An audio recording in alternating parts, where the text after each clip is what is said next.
competition on the other side of the glass. Thanks for getting up early with us or staying up late. However you are rolling on this particular Thursday. A lot of stuff to dive into on the big show today. Coming up in approximately 20 minutes, we're going to dive headfirst into the deep end of the NFL draft. In particular, something we've been talking about for months and months now, which is how many quarterbacks are going to be taken. I believe there is a shift in thinking in quarterbacks in the NFL. I think there is a new school way of thinking that the risk reward when it comes to drafting a quarterback, if you can handle the public pressure, if you can handle the sports talk radio hosts in your town, if you can handle the social media aspect, the risk of drafting a quarterback early in the draft is, I think, dwindling. Case in point, I look at the San Francisco 49ers. We went back and looked at that 2021 draft, right? The 2021 draft where the San Francisco 49ers took Trey Lance, a guy who was a backup quarterback on the Cowboys, at number 3 overall. That decision in years past, if you draft a guy at number 3 overall and he is injury-plagued, gets beat out by a third stringer, and is now traded for pennies on the dollar to the Dallas Cowboys to be a backup, in years past, your GM is fired, your coach is likely fired, and your organization is probably on a 10-year rebuild because of that massive, massive mistake. And for a long time, I think teams were kind of afraid of making the big quarterback mistake. Well, now you draft a quarterback early on because of the changes to the collective bargaining agreement and slotted money. That money's slotted, right? The money is spent. By the way, coming up in 1 hour from now, Brenden and I will go into our annual review of the movie Draft Day. But much like in the movie Draft Day where they're like, that saves our salary cap problem. Like, there is no salary cap problem with the draft, right? Well, you get the same quarterback, you get him for $7 million less. It's like, that saves our salary cap problem. That money is slotted. Doesn't matter who you are drafting in that position. You are going to spend it anyways, right? It does not matter. So now with slotted money and teams more willing to give up on guys early or move on from guys early, I think changes the way we draft quarterbacks, which means I think there's going to be about 6 guys. I think all 6 guys, Williams, Daniels, May, McCarthy, Nix, Penix, I think all 6 might go in the first round. And the reason I believe that is because in years past, sure, maybe Bo Nix is a second-round talent. Maybe Bo Nix is, early second, middle of the road, second-day type, which I know I'm biased. I don't buy. Now, I've said multiple times I'm not to be trusted in taking college quarterbacks and putting them in the NFL. I'm not to be trusted. But you know what? I've watched a lot of college football. And I understand the Caleb Williams part of it. He is dynamic. But is there anything Drake May does that Bo Nix can't do? I mean, honestly, is there anything that Drake May does? Is there anything that J.J. McCarthy does that Bo Nix can't do? It all comes down to wiring, and you don't know that until you draft the guy, you put him in your system, and you figure out, can this guy play? Can he watch film? Can he interpret film, which is the biggest key to this whole thing? You can watch all the gold-darn film you want. If you can't take that film knowledge and then put it into play on the field, well, guess what? Now you're just a guy that watches a lot of film. Can you interpret film? Can you make fast decisions? Are you accurate? Physical ability, again, Bo Nix fanboy here. But physical ability is like, he's a 5-star talent coming out of high school. He's one of the top quarterbacks, and then he was in the Heisman Trophy presentation last year. Nobody has arm strength like Caleb Williams. Nobody in this draft has arm strength like Caleb Williams. But after that, like, I don't see the difference between J.J. McCarthy, Drake May, and Bo Nix. I could understand the Jaden Daniels part of it because Jaden Daniels is a dynamic athlete. And if you're Washington, you're like, boy, we can get a guy here who can do a lot of special things. But Penix, Nix, like you go back and look at those games last year. I know Penix came out on top by 3 each time. But it's not like Bo Nix was a bum in those big games, right? Put up big numbers. And again, I go back to what we talked about earlier with Brantley Wiseman. Since when is running your offense efficiently such a bad thing? It's part of the NFL draft that I hate. It's like, oh, just look at the system that he's running. It's like, that's the system that he's running. They were winning games. He was putting up yards. Oh, it's all dink and dunk and check. That's the offense. He runs that one efficiently. Why can't he run this one efficiently? So, more on that coming up on the other side. We'll talk some NBA as well as the Miami Heat get a big win in Boston and not going to overreact to it. Lot of series left. But if Miami Heat can shoot like that, what they shoot from 3-point last night? Yeah, I got it right here. Yeah, what did the Miami Heat shoot from 3-point last night? 53%. Woo! Like, how do you defend it? How do you defend that in the NBA? Teams shoot 53% from 3. You don't. And they didn't, and now it's 1-1. Spo, man, he can do stuff. Is he the best coach in the game right now? Yeah. Is he the best coach in the game right now? Because he's past Steve Kerr in my book. I think that's the all right, so is Greg Popovich still a great coach or is he a legendary coach? Those are two very different things, right? I think Greg Popovich at one point was the best coach in the NBA. Now, also, I will say this. Greg Popovich benefited from Tim Duncan. All right? You can do a lot of things when you got Tim Duncan on your team. Now he also developed Wemby really good this year. He did, and the way the Wemby started versus how he finished. Kind of created Kawhi Leonard before, like, yeah. Took Manu Ginobili, made Manu Ginobili a Hall of Famer. Yeah, Manu Ginobili a Hall of Famer. Like, Borderline. That's tough. I mean, yeah, I would say yeah. He's a Hall of Famer. EuroLeague guy, 4-time NBA champion, but only like a 2-time All-Star. That's tough. Manu Ginobili was only a 2-time All-Star. Yeah, that's tough. God, he was so good, though. He was so good and so good. Tough to guard. Anyways, all right, so if you look at the coaches in the NBA right now. I would go in no, like... No, let's do it in a particular order. Yeah, do it in a particular order. Number 1, Spoelstra. Yep. Then I go Kerr. Then I go Pop. Okay. What about Thibodeau? Yeah, I'm not a big Tibbs fan. Like, I respect... What if they go to the Eastern Conference Finals? Would they match up with the Celtics in the second round? I don't think they would. They would match up with the Bucks. If, in fact, the Bucks make it over the Pacers. Yeah, I mean, Thibodeau's not there to me. He doesn't have the championship pedigree, right? All those other coaches I mentioned have at least 2, if not more. You know, Pop and Kerr, I think. Well, let's not count Kerr's all extras. How many does he have as a coach, Justin? Steve Kerr's got 4 as a coach. Yeah, that's 8 more in his drawer, man. He's got 5. He's got 3 with the Bulls and 2 with the Spurs. I think he's got like 9 championships. Kind of like Pat Riley with the Heat. It's like, how many does Pat Riley have as a GM, player, and coach? 13, 11? I mean, just Phil Jackson has I think he has 11 as a coach. Did he have 1 as a player?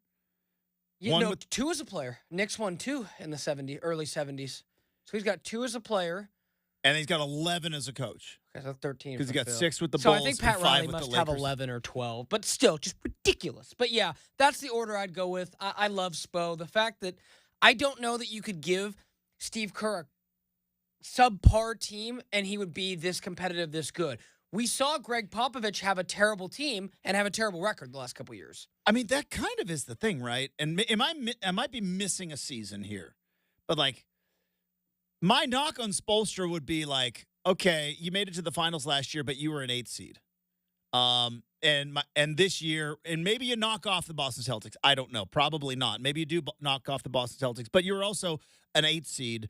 Has he ever really had the just awful, terrible, like 30-win season where they fall apart? Am I missing one? The year after LeBron left. Yeah. They go 37-45. Only one of 3 times Spoelstra's missed the playoffs. He's only missed the playoffs 3 times. 3 times as a coach. How many years? Let's see. We got like 11, right? 15. 15, and he's only missed the playoffs 3 years. Also, the fact that he's been the coach of one team for 15 years. Oh, sorry. This is year 16. He's coached one team for 16 years is kind of amazing, right? So, in a league where Budenholzer can get fired 2 years after winning a championship, it's like, yep. Peace out. Don't get me wrong. He needed, you look at, the Heat after LeBron, they needed to pivot. They needed to get Bam Adebayo. They needed to get Jimmy Butler. But you look the last couple of years, Justin, that's as good of a coaching job as anybody. All right, so we got Round Ball Rock coming up. We'll do our annual look back at the movie Draft Day. We also have Mike Parker going to be joining us in hour number 3. But full on headfirst into the deep end. It is round 1 of the NFL draft. We're talking quarterbacks next, 620 Rip City Radio.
Dude, I used to bump this song.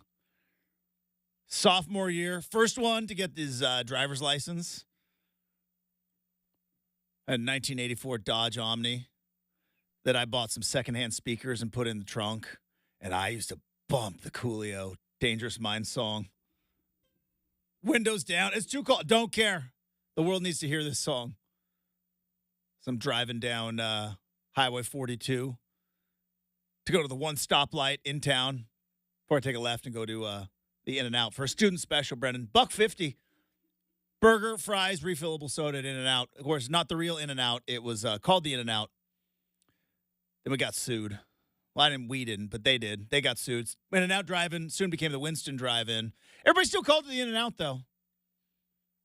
I remember the uproar when student special would go from $1.50 to $1.75. Oh, boy. Uproar. 1995, man. It was a different world. It was a different world. All right. So let's talk draft. Tonight, you got the first round. Detroit is do you like the moving the draft around? I kind of like it. I think it's one of the better decisions the NFL has made. We do it at Radio City Music Hall every single year. It's a New York thing. And I guess if you're one of the top picks who is like going to the draft, probably much rather do the Vegas draft than the Detroit draft. But I do think it's one of the better things that the NFL has done. Right? It's been in Vegas. It's been in Nashville. It's still one of my favorite clips. I think it was 2019 they were in Nashville. And if you know anything about Nashville, it has become a bachelorette party central. I hear things can even fall off roofs there. Sometimes, sometimes things get wind. It's windy. Anyways, but it's like bachelorette party central in Nashville. I've got the list of drafts in front of me, Justin. Was it 2019? Where was the 2019 draft? Was that in Nashville? You got it. Boom. 2020 draft was in Roger Goodell's basement. That's where the 2020 draft was held. Was held by video telephony. So I kind of like that. But in Nashville, there was this video, this news footage of these girls who were clearly there on a bachelorette party, did not look at the calendar or did not factor in that the NFL. And so, like, their fun cowgirl white boot bachelorette party on the brew pedicycles things was interrupted by about 50,000 NFL dudes. They were not happy. It was very funny. So then you got Cleveland? I think it was in Cleveland. So when I grew up, Justin, it was always at Radio City That's Music everywhere. Hall. It's the only place it was. Right. Well, before that, it was at, I believe, the Sheraton Hotel. There's some great draft footages of Pete Rozelle. And it's like at the podium, it says like Sheraton Hotel. Oh, yeah. No, like it doesn't, they didn't even put an NFL logo on the podium. They're just like Sheraton Hotel. You go back and look, there's some interesting spots. But once it settled down, Madison Square Garden in the turn of the century, then it moved to Radio City Music Hall. That's all I remembered. Didn't they have one at the Barclays Center too?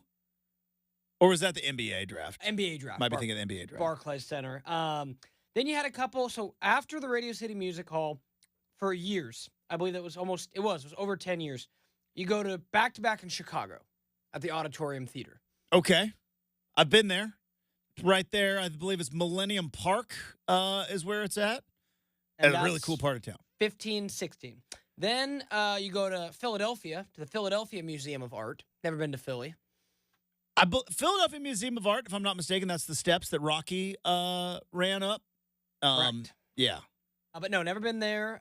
Then AT&T Stadium, Arlington. Boom. I've been there. It's gigantic. Yeah. So I know you've been to SoFi. I've also been to SoFi. Is it bigger than SoFi? Oh, yeah. Okay. There you go. Not the biggest SoFi fan. I got to watch a football game there. I went to a concert there. Was not the biggest SoFi fan. My team lost, so it's kind of a bummer experience. Your team lost, and it was still COVID weirdness. Oh, yeah, I wore a mask into the stadium. So I I took it down. I to did have not like they massively overthought that stadium. Yeah, I took a sip of a drink, and I remember getting yelled at, put your mask back up. So, yeah, that's very memorable for the wrong reasons. Then, as Justin mentioned, Nashville in 19, Roger Goodell's basement in 20. Boom. The Cleveland? Yep. Then on Vegas? the Harbor, Vegas at the Caesars Forum, Union Station, Kansas City, Missouri. That's right. It was in Kansas City last year, and then they're going to be in Detroit this year. And then next year, this is kind of cool, at Lambeau. Okay. At Lambeau Field. So that's kind of cool. So it sounds like, from what I'm reading here, they're going to keep the rotating cycle. But yeah, I mean, it's kind of cool, right? I mean, bid on the NFL draft. All right. Currently, right now, Green Bay, Wisconsin, 39 degrees. Okay, there is that, Justin. I'm not the biggest fan of cold. Currently, but, currently 39 degrees. Well, like Buffalo fans be like, what cold? Giants fans be what cold? You know what I mean? Half the fan base, Bears be like, what cold? I know. Speaking of which, Justin, we may have to talk about it later. Did you see the renderings for the new Bears stadium? I did. Oh, my I also goodness. saw that they want the public to pay $5 billion. They do. In tax revenue Hey, to build a brand new. There's a lot of Hulu money from the Bear in Chicago. They can get it done. All right, so let's talk draft. I think there's going to be 6 quarterbacks taken today. I could be wrong. I've been wrong before. Not afraid to be wrong. I think there's going to be 6 quarterbacks taken today, and I think there are some teams, including the Broncos and the Vikings, because when you look at, let's get the draft order up. I probably should have had it up before we started the segment. That's my bad. I got it in front of me. Yeah. So obviously, Bears, Caleb Williams, Jaden Daniels. The Patriots have to take a quarterback. You have to. You can't go with Bailey Zappi. And you're like, I heard Chad and Dwight talking about this yesterday, and I think Chad was saying that the Patriots need to be trading back, let Gerard Mayo kind of establish the culture, then go get a quarterback. I disagree. Now, I'd be a terrible GM, but I disagree. I do not believe that if you find and scout and believe in a quarterback that is a generational talent, that is a franchise talent quarterback, that a bad organization can ruin that quarterback's career. I don't believe that is the case. I think we have been looking at it all wrong. I think for years and years and years, we all wanted to make excuses for mediocre quarterbacks who just were not ready for the NFL. I've given case after case after case of this. If you are a franchise-changing quarterback, it does not matter the franchise. If you are talented enough, if Caleb Williams is a franchise-changing quarterback, he will change the fortunes of the Chicago Bears. It has nothing to do with ownership. It has nothing to do with the culture in the NFL. Everything to do with talent. Case in point, I give you Trevor Lawrence and Joe Burrow. 5 years ago, 2 of the biggest clown organizations are the Cincinnati Bengals and the Jacksonville Jaguars. Those 2 organizations were clown organizations. And I'll tell you what, probably one of the worst organizations right now is the Carolina Panthers. If Carolina Panthers would have drafted C.J. Stroud instead of Bryce Young, I do not believe we would be talking about the Carolina Panthers as a clown franchise. The Houston Texans, over the last couple of years, with the way the Deshaun Watson thing worked out, with the way that, didn't they end up hiring like a guy as a GM that was not a GM, right? And it was the Houston Texans were an absolute joke of a franchise 3 years ago. They fired Lovie Smith for winning a game. Never mind that game that he won got them C.J. Stroud, and that C.J. Stroud pick got them into the playoffs. Wasn't there a thing about the Houston Texans and their GM, and he had no experience whatsoever? He just chummed up next to the owner and maybe to the owner's kid and ultimately worked himself up. I think he was motivational speaker and team chaplain and ultimately got himself up to GM. He's not there anymore, though. Yeah, I'm yeah. I actually I know their new GM was the one that's there and been really successful. Came from New England, not a surprise there. Yeah, but no, it really is, Justin. It's so this conversation would be, like you said, so different if the Carolina Panthers, Mhm. bad ownership, David Tepper can't do anything, right? He's too, herky-jerky with coaches Yeah. or, and if they drafted C.J. Stroud, We're having a completely different yeah. conversation And today. if the Texans had Bryce Young, whoo, Nelly, a little different. Like Frank Reich's still there as a head coach. So I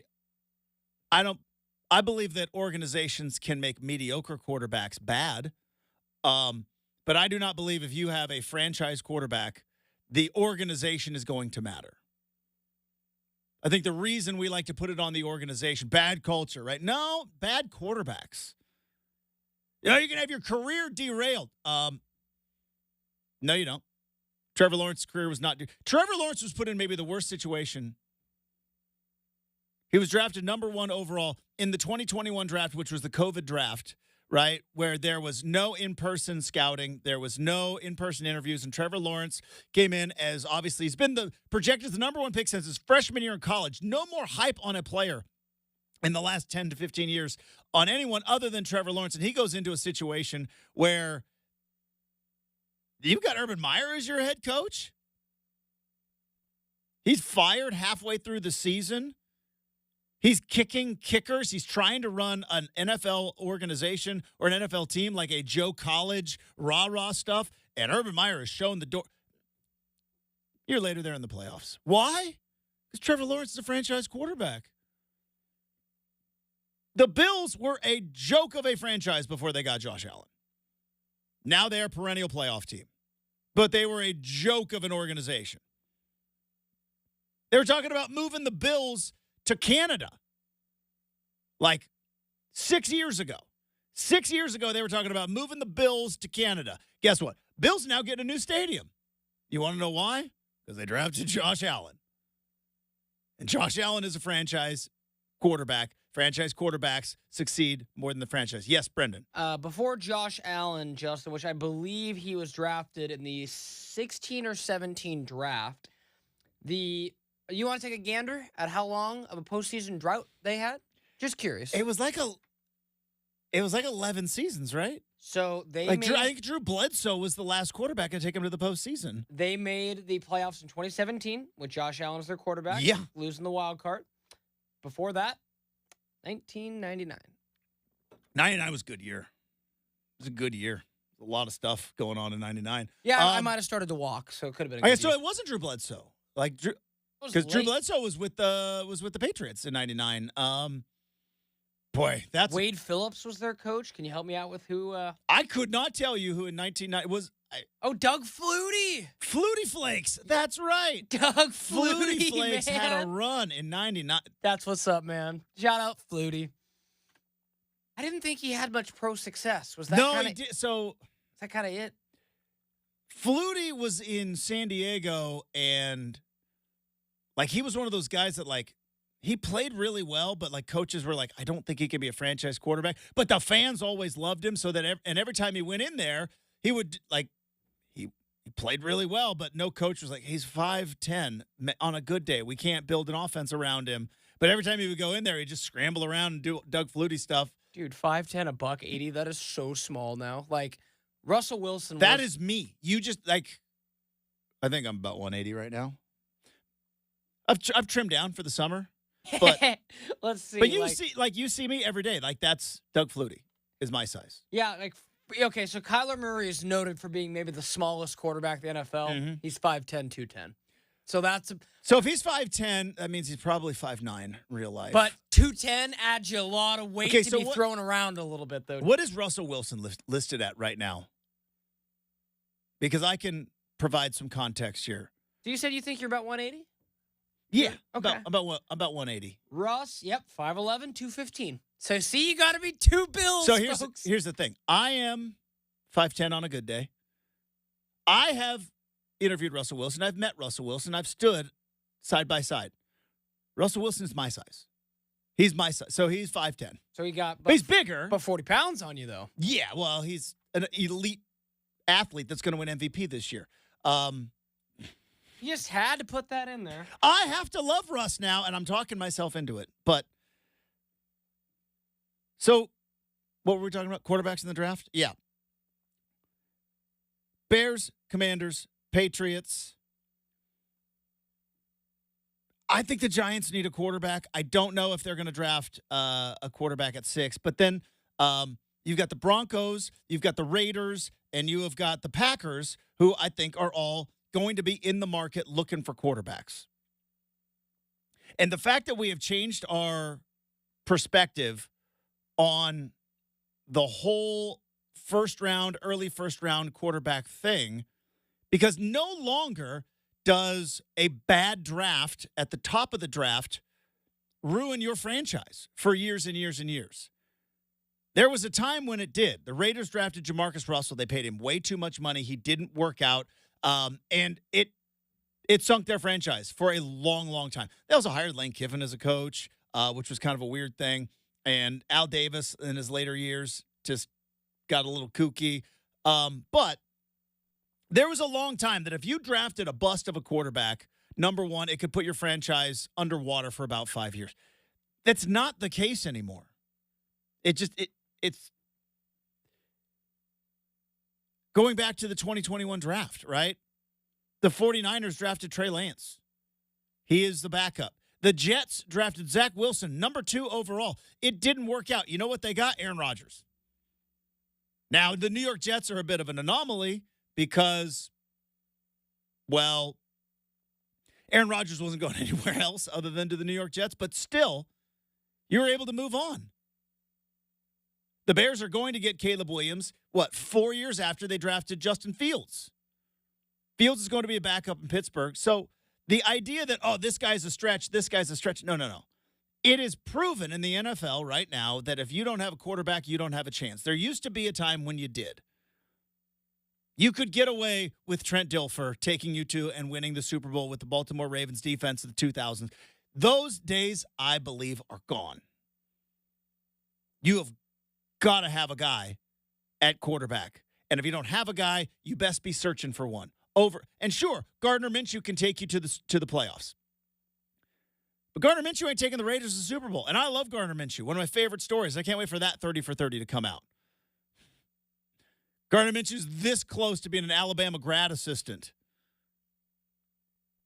And sadly, Washington State's quarterback tragically loses his life, and he ends up with the Cougs and sets records, and now he's going to be the quarterback of the Raiders. But he's not going to take you to the Super Bowl. I know that we talked about it yesterday, Brenden. I was like, I think the Broncos are going to take Bo Nix. I do. I think the Broncos are going to take Bo Nix if he's available at 12. And I heard Chad talking about it yesterday saying, well, no, you trade back because he's going to be available. But I don't know if he is. I don't know if he is. What if the Raiders decide, no, we want to make a move at quarterback? What if the Vikings decide that they want to make a move at quarterback? It might not be available because anymore, I don't believe that a huge swing and a miss, a Trey Lance, a Zach Wilson, a Mac Jones, huge swing and a miss doesn't derail your franchise. You just try again in 2 years. Was Mac really a swing and a miss where he was drafted? Wasn't it like 15th? He's 15th overall in the first round, and he's now a backup for the Jaguars. That's a miss. Okay, so then Kenny Pickett was a swing and a miss. Massive swing and a miss. That's why Russell Wilson is the Steelers' quarterback. It was a big miss. Yeah, 15th. I hear you, but I think if it's if you take a first half of the first round quarterback, and he doesn't start start for you, and 3 years later. I think I'm a little twisted by the NBA draft. Because, think about it, Justin. Yeah. At 15, we talked about it. You're not going to find a Giannis, but once out of every, 20 drafts? Yeah, but you can in the NFL. Yeah, that's true. Good can point. in the NFL. Good point. I'm a little NBA wired for this particular. All right, speaking of the NBA, let's do some Round Ball Rock. We'll do more draft stuff coming up. But we got Round Ball Rock coming up in a bit. We also have our yearly review of the movie Draft Day. But before we do all of that, I do need to tell you about the good folks at DeBella. That's right, Oregon's roofing, siding, windows, and bath experts. Proud supporter of Operation Homefront. And with springtime, thinking about upcoming expenses, thinking about your budget, want to save some money? Well, upgrade your roof and save money with your energy bills with energy efficiency. And also try some solar. Because if you put solar shingles on your roof, you might be able to take advantage of federal or state incentives. Don't worry about the research. DeBella has all the details. Contact them for a free, convenient estimate, time that works for you. Better Homes and Garden, HGTV, Angie's List, Home Advisor, the list goes on and on and on. But most importantly, it's those 5-star reviews from their customers. Over 15,000 of them. So check out DeBella today for a free, no-obligation appointment for your roofing, windows, siding, or bath project. DeBella, proud supporter of Operation Homefront.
All right, we'll get back into both the draft and draft day coming up in hour number 2.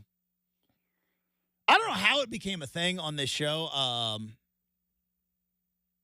I hate the movie Draft Day. Brenden, I think, loves to hate it or hates to love it. I don't know. I think you kind of flip-flop back and forth. But each and every draft. Either way, it's enjoyable for me. And then I also think it kind of became a thing where you're just like, if I quote the movie Draft Day, Justin has an emotional response, and I think you get a kick out of that. I do a little bit. I can see your head bobbing over there. I just do a little chuckling, going like, what about Sonny Weaver? And I'm like, oh, my God. So we will do our annual each and every draft day, and it's become a fun tradition on this show where we look back at the absurdity of the movie Draft Day. That's coming up in hour number 2. Mike Parker's going to join us in hour number 3. There were 2 games last night in the NBA. One blowout win, one win potentially of significance. Let's dive into Round Ball Rock and John Tesh. All right, let's start with the late game. Thunder took down the Pelicans 124-92. Pelicans had their chance in game 1. Pelicans might get a win, but I think they're done like dinner. We knew that going in, that they were kind of playing behind the 8 ball anyways. They were a play-in team, and they were playing without Zion. I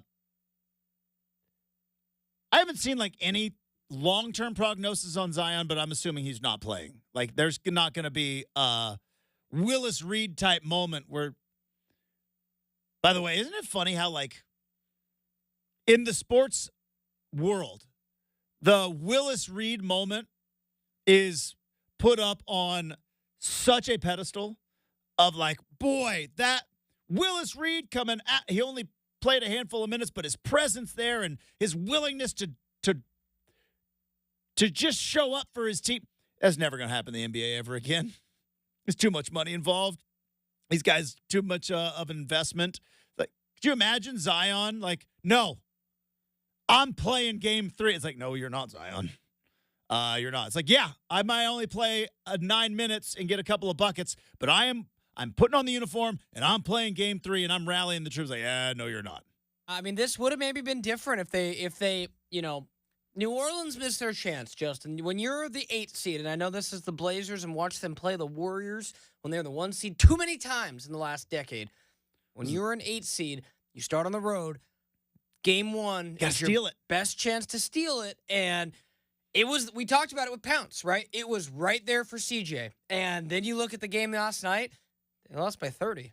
Yeah, it was over at that point. And now the Thunder are rolling downhill, plus the Thunder are in a spot where they're not used to being the number 1 seed. I don't think But if they got that even game, when they went to the finals with Durant, I don't think they were the number 1 seed. We don't either way. Yeah, but no, this organization, this entity of the Thunder, like, they're young still. They're very good, they're very talented, but like they're going into a playoff series expected to win the West, and here come the Pelicans kind of playing free, and then they got a break. And then, bam, steamrolled them in game 2. Zion's not playing. Pelicans are done. Now, let's get to some drama, which is, did the Heat put up a statement win last night, or was that a wake-up call for the Boston Celtics? Or do you maybe just say, if you're Boston, they were 23 of 43 from three-point land. There's no way, shape, or form they're going to be doing that again. They shot 53. They shot better from 3 than they did from the field. 53% from 3. Meanwhile, it was an off night-ish for the Boston Celtics. Jason Tatum got his 28, and Jaylen Brown got his 33, but nobody else really showed up. Specifically, Kristaps Porzingis didn't really show up last night, as opposed to everybody showed up for the Miami Heat. Now, we talked about it earlier in the show. Is Eric Spoelstra the best coach in the NBA? And I think so. Can he make this a series, or was this maybe a wake-up call to Boston? Because the Celtics can go one of 2 ways. Either wake-up call, we're more talented, we're a better team, we've got more depth. They don't even have Jimmy Butler on their team right now. Let's steamroll them down in Miami. Or do the Celtics start to panic a little bit? Because remember last year, all of the flack that Joe Mazzulla took because of some of the decisions that he made in the Eastern Conference Finals, and a lot of criticism coming down on the Boston Celtics after they didn't make it to the NBA Finals last year. Did the Boston Celtics maybe get into a bit of a panic mode after dropping one at home? Early in the series, I know. I don't think so. But I'm doing my first take. You know that old saying, Justin, if you're really good at what you do, you don't make the same mistake twice. Is that an old saying? Yeah. Or did you just make that up? No, definitely didn't make it up. Okay. And, with that, Boston losing was easily the most surprising thing that's probably happened in the playoffs so far to me, because I kind of expected them to roll. But with that, I just don't see the Heat being able to do it without Jimmy. If Jimmy was back in like a game or two. They keep shooting 50% from three. They're going to be tough to stop at home. Yeah, it's like. I don't think it's going to happen. I will sit here and say they can't do that 3 more times. They won't. And I would imagine the Celtics are probably going to have a couple of meetings and a couple of film sessions going like, adjustments maybe. Let's not maybe let everybody have wide open looks. Let's maybe play a little better perimeter D. Because that was what was supposed to be the whole thing, right? When they made the trade for Holiday, they gave up Brogdon, and who else did they give up? Nothing really much, but they gave up Brogdon. But they needed a perimeter defender. Robert Williams, obviously, and they gave up Robert Williams. You forget about that guy. Is he going to be a guy for us? I hope so. I hope so too. If you squint and you go back and look at that Celtics run in 22 when they made the finals, he was a huge part of that. So, squint, Justin. Got to squint, but the whole point was to get better perimeter defensively, and maybe he dropped 53% on you last night. Tyler Hero cooked. Tyler Hero is going to be in the NBA for like 17 more years. You think he'll just be like sitting there draining threes? Hot take. Kyle Korver 2.0? Yeah, but better. Oh, way better. Way better. I mean, I know we all in Does Portland. Tyler Hero have a chance to make a run at Steph's record? Just looking into the future of what the NBA could potentially be, and maybe not because he won't have the volume, but because it is funny when you look at like 3-point shots made, and it's like there's Steph and there's Reggie and there's Ray Allen, there's Kyle Korver. No, that's a good. Kyle Korver's right. Is he in the top 5? He could get close. Yeah, like break it, probably not, but he could get close. And us here in Portland, we think he's going to be just. I mean, we think Tyler Hero's a swear word because it was because it was so thrown around in the Dame thing. But objectively, folks, and I said this forever, he didn't fit the Blazers. That doesn't mean he's not a good player. I know, but things things got emotional with that Dame thing. Did. It just got too emotional on both sides. Because the Heat thought like, oh, that's just what we do. We get everything we want. We got LeBron, and then after that we get Jimmy Butler, and we get everything we want. And the Blazers are like, you're not getting Dame. Sorry, you're not even close in the market to get Dame. So it turns out we're going to trade him to Milwaukee. He's not expecting that. When do they play? Friday, or Saturday? They don't play till Saturday. I think. Maybe Friday. I don't know. Either way, we've got a whole jam-packed hour number 2 coming up next, 620 Rip City Radio.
It is 7 a.m. on a Thursday morning. Justin Myers with you. NBA last night saw the Miami Heat shooting 53% from three to take down the Boston Celtics 111-101. That evens up the series at a game apiece.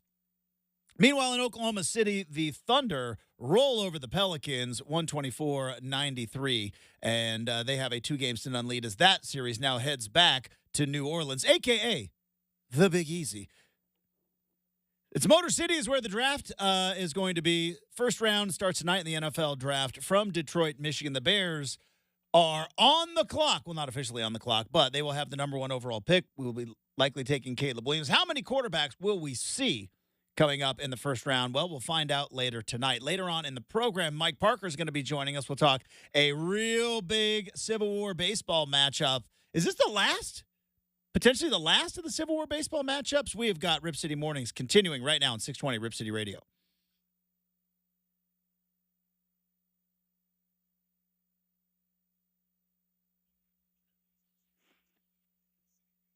Hey, welcome back to Rip City Mornings, everybody. I'm your host, Justin Myers. We got Make or Miss coming up in 20 minutes. Mike Parker's going to join us in the third hour. You know, Brenden, I forget all this because we're also football focused, and I understand why. Football's the best. And all the decisions with college athletics and conference realignment and everything else and NIL was all based upon football. You and I both have a love of college baseball. You being an Oregon State fan and the fact that Oregon State has become a powerhouse, me being a mediocre at best junior college baseball player. But I forget, is this the last conference Civil War baseball matchup? Not like it has some storied history because obviously the Oregon Ducks took the program away back in the 70s, didn't return it until Oregon State had some fun, and then they're like, we can't let them have all the fun. How much fun have y'all had since you brought back the program, though? I mean, it's been more fun than not having baseball. That's a really good question. We're going to do our annual look back at one of the worst sports movies of all time, Draft Day, because it is Draft Day. So I'll say this. But because I know the inner workings of what happened, right? I don't have sources anymore, but there was a time back in the mid to early 2000s, your boy had some sources down in Eugene. I know exactly how it went down. I know exactly who the figureheads were, and it was not a coincidence. It was an orchestrated move that as soon as Oregon State went to their first College World Series was when Oregon started contemplating.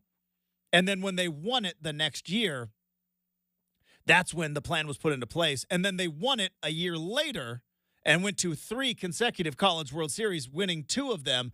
That was when Phil Knight got the call. Like, we're doing baseball. We're doing it. We're not letting them have any fun. And Oregon, I've said this, Oregon tried to buy their way in. And what's been most impressive is that Oregon State has managed to build the thing from the ground up and has maintain relevance. But no, Oregon tried to buy the best coach in the country. They did. They bought the best coach in the country. They built outside of the SEC maybe one of the best college baseball facilities in the country in PK Park. Nike swag, everything. 0 College World Series. Two super regionals. Yeah, I mean, I'll say this. So it's not like some storied rivalry, but it has been fun. No, I mean, it's one of those things. I know you guys in I'll say this. In Beaver Believer Land, I know you guys have gotten a kick out of it. I'll say this from the outsider point of view. Oregon baseball, Justin, didn't even look like Oregon baseball was having fun with George Horton. George Horton was not and I don't want him to come after me, but he's not exactly he didn't come off as a fun guy you necessarily wanted to be around. Justin said very famously he was weather grumpy in March, right? So, he was dressed up like I was going to say something. I don't know if you can say that anymore. I believe the proper term is Inuit. But we determined that was not an offensive. He's dressed up like an Eskimo. Yes, okay? we determined it's okay. Like if he could have gotten a parka with like a fur-lined hood to put an O on it, he would have. I've never seen a baseball coach wear a bigger coat Then I saw George Horton in March. It's not even February. It's March. And I know it's cold, but come on. Yeah. So so that's to say the last couple of years under Mark Wasikowski have been very impressive because Well, they hit bombs finally. Well, they went and hired. Hey, we got a 3-hitter. Let's sack bunt. Thanks, coach. Yeah, I mean, it's just 2-0. Got it. That's fun. Like it to me, like he comes in and obviously comes in the early in the 2020 COVID year where everyone played like 10 games, and ho-hum quietly has taken the Ducks to postseason the last 3 years, including a Super Regional last year. So where they were one game away from right there, Oral Roberts. Yep. Good baseball team. They are. It's like people don't know. Like Oral Roberts is kind of a wagon. Oh, in baseball, totally. Yeah. It's like Rice. You wouldn't think of Rice as being a wagon in baseball. They kind of are. Like Rice is like it's. Rice is good. I think like Austin P is like got a sneaky good baseball team. Think opposite of football. Like Vanderbilt's elite in baseball, right? So just think opposite of football. Oregon State, maybe not so great in football sometimes. Always good at baseball. All right, so we're gonna dive into this more in depth with Mike Parker coming up. But I do want to talk about draft. Let's talk about draft day. Let's do it. It is the annual draft day conversation that we are going to have because I will say I'm a connoisseur of sports movies. I love sports movies. I have watched every sports movie over and over and over again. I am willing to stand on this soapbox. Maybe the biggest swing and a miss in sports movie history. Because while we're talking about draft day as a draft pick, Brenden, it is, on paper, a can't-miss hit. You have got Kevin Costner in a sports movie. Let's look at that track record. Bull Durham, Field of Dreams, Tin Cup, For Love of the Game. Yeah, Kevin Costner in a sports movie. Even McFarlane USA. Not bad. Kevin Costner doesn't miss in sports movies.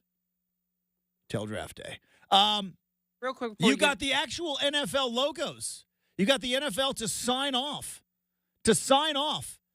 On, so, like, now we're not watching the Miami Sharks, you know what I mean? Like on any given Sunday. We're watching the actual Seahawks and the actual Browns and the actual Ravens. So the NFL signs off. The NFL gives them full access to the actual draft. So it looks like the draft. It wasn't like we've all seen where they kind of try to make it look like, and it's a football movie. How did this movie fall so flat? It is the biggest swing and a miss, maybe in sports movie history. It could be. Again, I think a good, what people pay to go see it, it tells me everything. So, Justin, draft day cost a cool $25 million to make. Relatively cheap by Modest Films. We were looking at how much it cost to make a Jurassic Park. Turns out making a dinosaur is really hard. Yeah, very expensive. Draft day, not so much. Justin, you want to gander what it made at the box office? If it was $25 million to make. Yes. $280 million. 30. It made $30 million? $5 million. Oh, I wasn't even close. $5 million worth of profit. Well, tell you exactly what you need to know. 11 of that dollars is mine, okay? Because I saw this movie in the theater, and I remember being so excited to watch this movie. I remember being so pumped to watch this movie. And we were on a string of great sports movies. I think Moneyball was around the same time. Blindside was around the same time. We were on a renaissance of sports movies coming back into our lives. And Kevin Costner in an NFL movie about the draft. It is so absurd. This movie is so absurd. All right. I understand that you have to take some creative license. I understand that you have to kind of talk to the audience who may not be football fans like all of us and kind of have to dumb it down a little bit. But is Sonny Weaver Jr. the worst executive in football history? What does he do all day? How does he come in on draft day and not know the health of his starting quarterback? Because they weren't planning on drafting a quarterback, so he doesn't know Brian Drew's health. Dude, Brian Drew, secret workouts, man, that you don't know about as the GM. Yeah. So that too. He doesn't know Brian Drew's working out. You're not taking a quarterback, right? He wasn't going to take a quarterback till he had a meeting at a theme park with his owner, which can't, again, I know it's a movie. You'd rather have them together than on the phone. So you have a meeting at a theme park, and the owner says, we want go number one, trade everything away. let's disregard the ridiculousness of 4 first-rounders for a number 1 overall pick who you're not even sure is all that great. But the fact that how does he not know that his starting quarterback, Brian Drew, talk about Brian Drew, is healthy. He has to be told, not by his head coach, who seems to be very mean. He has to be told by the strength and Dennis conditioning. Leary might be the best part of that movie. No, he's not. Yeah, see that? He's I love not. it. I love me some Dennis Leary.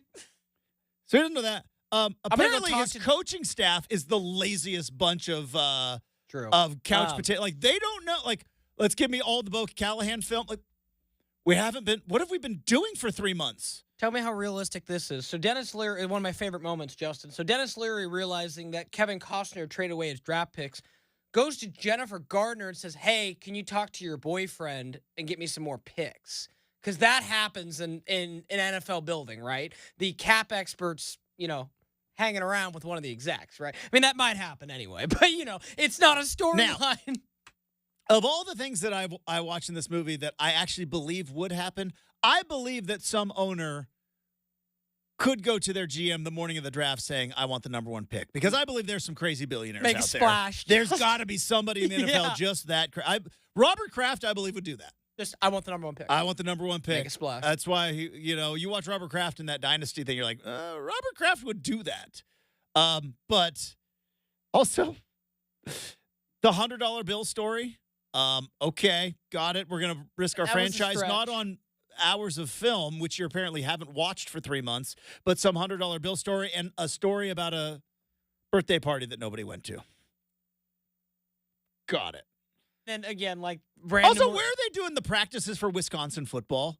Like, Wisconsin football is in the movie. They're on the quad or something. It looks doing really nice. Just 2-on-2 drills. Like, that's all they're doing in the spring. Spring football's going on. And their coach has a in the middle of practice, the head coach of Wisconsin is going to take a phone call from the Browns GM. Could you imagine Dan Lanning? Like, Broncos are calling about Bo Nix. Dan Lanning in the middle of the spring game. What up? In the middle of practice today. Yeah. Guys, I got to take a call from. Yeah. Hey, did anyone go to Turns out everybody went to Bo Nix's birthday party because he's awesome. Here's another one, Justin. Do you know the last time a linebacker went number 1 overall? I do because you sent me the link, okay. but Fair enough. It was 1988. Yeah, so that's another one that's pretty out Now, there. you could make the case like, okay, Vontae, he's an edge rusher. Like, those guys, like, Where'd J.J. Watt go? he was, I think, later. But I'm sorry, the kid from Michigan who plays for Detroit now. What's his name? Aiden Hutchinson. Aiden Hutchinson. He went like 3, right? So it's like, it's not absurd. Anyways, so there it is. Second pick. Good call. Good call. A fun little look back at one of the biggest swing and misses in sports movie history, Draft Day. Coming up next, we have got Make or Miss on the way. 620 Rip City Radio.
All right, 1 hour from now, we're going to talk to Mike Parker, voice of the Oregon State Beavers. Always a pleasure to have Mike Parker on the big show.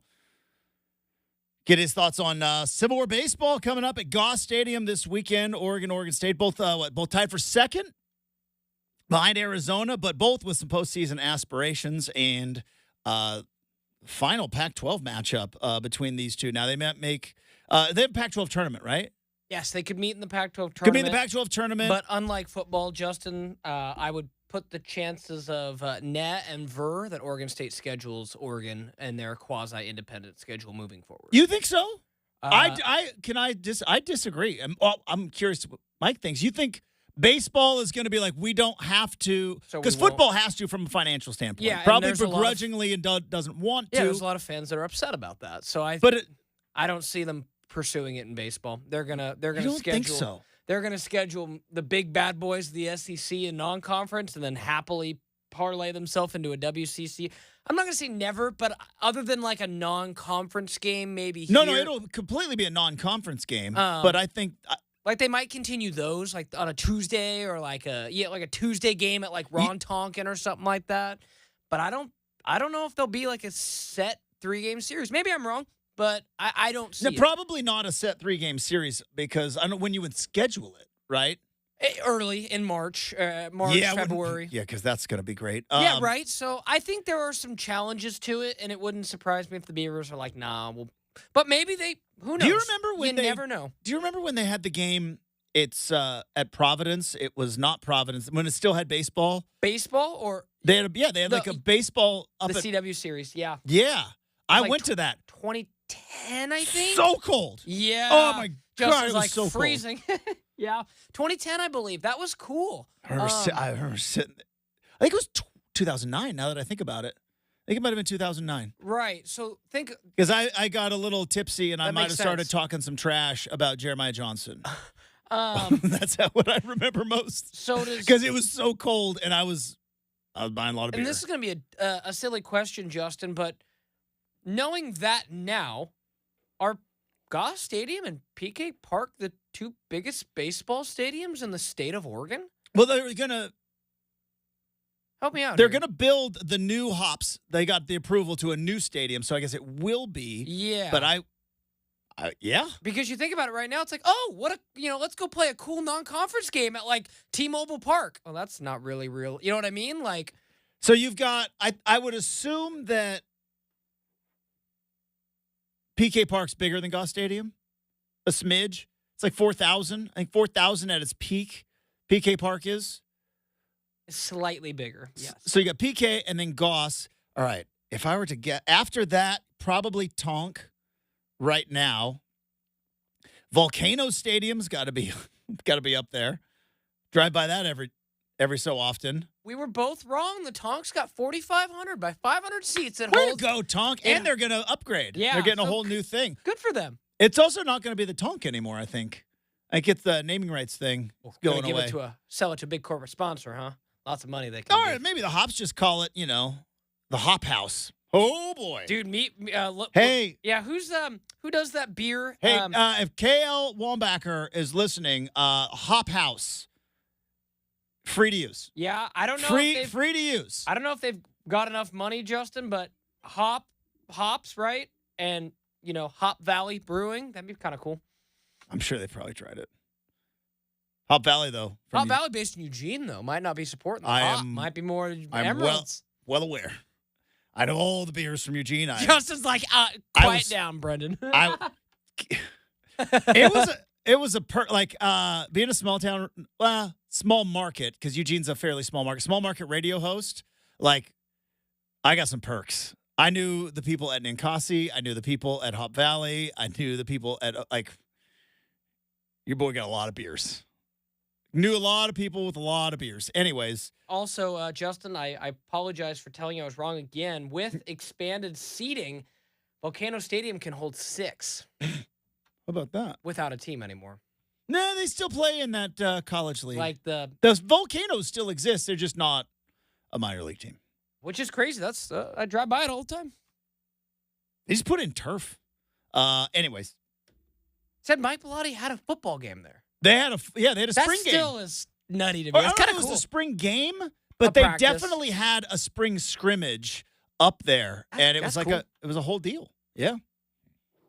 I'm sure what the listeners really want on draft day is us Talking baseball. talking baseball stadiums in the great state of Oregon. By the way, I don't think it exists anymore. I think a Harry and David is there, but shout out to Miles Stadium. The only good thing in the city of Medford, you know it, Medford. The only good thing about that was Miles Stadium, Southern Oregon A's at Miles Stadium. And then also, of course, it's now known as One Champion Field, but Legion Field, my home field in Roseburg. Pfft, legit. All right, hosted the American Legion World Series twice. Let's get to make or miss.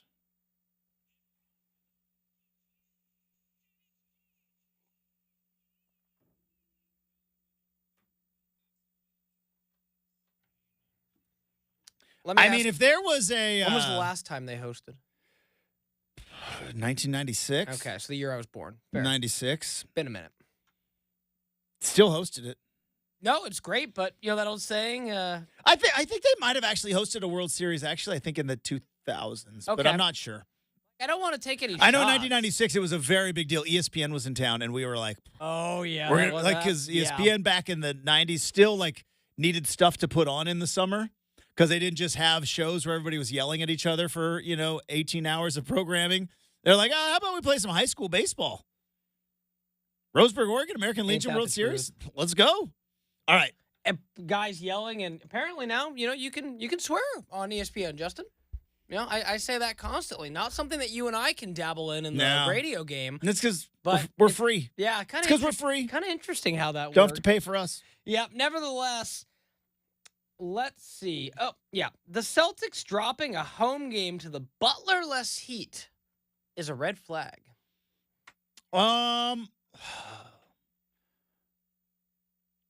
Well, I'm going to call it an orange flag. See, it's Let's not go. nothing, and it's It's not everything. nothing, but it's something. I'm going to say orange. It's an orange flag. It's not a red flag. And here's the reason why. The Celtics are in a can't really win situation until they get to the NBA Finals, right?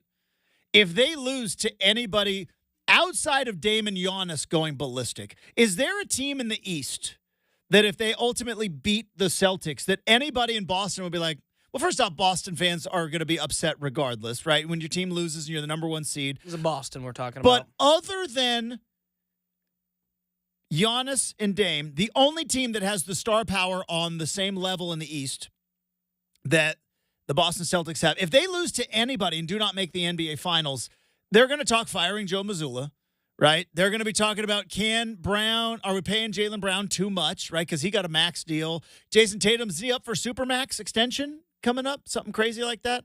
Like, they're going to be teetering with the second apron, and that's it. All of this if they don't make the finals. So the reason why I bring up the fact that it's something is because I don't think any team in the NBA, including the defending champion Denver Nuggets, has more pressure on them to make the NBA Finals than the Boston Celtics. I agree. There is, if the Nuggets lose to the Mavericks, Nuggets fans are going to be upset, but it's like, nah, we had a parade last year. We still got Jokic. We're good. We'll be back. Like, you look at the East, outside of Dame and Giannis, the Knicks are good, but lack star power. I love Jalen Brunson, but that's not star power. The Pacers don't have any star power. Siakam and Halliburton are great players, but they're not household names. I think Donovan Mitchell is a star, but Cleveland has nobody else. When you The finish, level of Donovan Mitchell. Banchero's not a superstar yet. He will be, but he's not a superstar. Like, nobody in the East has nobody. star power. Because when you finish 14 games higher than the next opponent, you're Yeah. supposed to walk away in the first round. Exactly. So that's why when you drop a game at home to the At Miami home. Heat, That's the part that's a team that has nothing to lose because nobody's expecting anything from the Heat because they don't have Jimmy Butler. Pat Riley and Eric Spoelstra are probably like, well, guys, go break a leg. I mean, you know what I mean? Like, all the Justin's right. All the pressure's off. Everyone says you stink, you can't do it. And, Mm-hmm. you just went in and handed the leprechaun a little taste of their own medicine. So, which was interesting because I think like at the end of the season, I firmly believe that the Bucks tanked the last couple of games because I think they wanted to play the Pacers instead of playing the winner of the Sixers and the Heat. And that was obviously the Jimmy Butler thing. But wouldn't it be nuts if like the Sixers end up out of this whole thing? I guess the Sixers do have star power too, but they're down two. They're down two. They're in 2 games. They're not coming back. Yeah, I mean, I saw a stat like even though they lost, like Tyrese Maxey is going to be such a player in this league. If he isn't all like, I know a lot of people, the casuals don't really know a guy until he reaches like the conference finals, NBA finals. So I don't know if a lot of casuals could tell you Tyrese Maxey, but they will soon. Yeah, he's really good. Because he's not Shea, but and he was pretty much the reason why the Sixers weren't in on the Dame thing, right? Because I remember when Dame was like, Mike, if I'm Joe Cronin last summer, like, unless we're talking Tyrese Maxey. Yeah. And the Sixers like, well, we're not. Yeah, so like okay, so we're done here. Yeah, that was exactly. Good times. We're moving on, moving forward. Pretty much. You might want to call Milwaukee. They're willing to give up Drew Holiday. And then, meanwhile, Philly was like, thank you for sending Drew Holiday to Boston. We appreciate that, guys. Know. But, yeah, so I don't know. I don't know if it's a red flag, but because 53% from 3 is not sustainable for the Miami Heat. But it's an orange flag. Joe Mazzulla's got to be feeling the heat. At what point does Brad Stevens pull a Pat Riley and just come back and coach? That would be pretty epic. If no one but Pat Riley's done it. Okay, this hot take prediction. If they don't win the East, Brad Stevens takes over as head coach next year.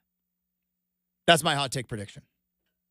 See if Pat Riley did it. Pat Riley was the coach of the Heat, moved to the front office. Stan Van Gundy was coaching the Heat.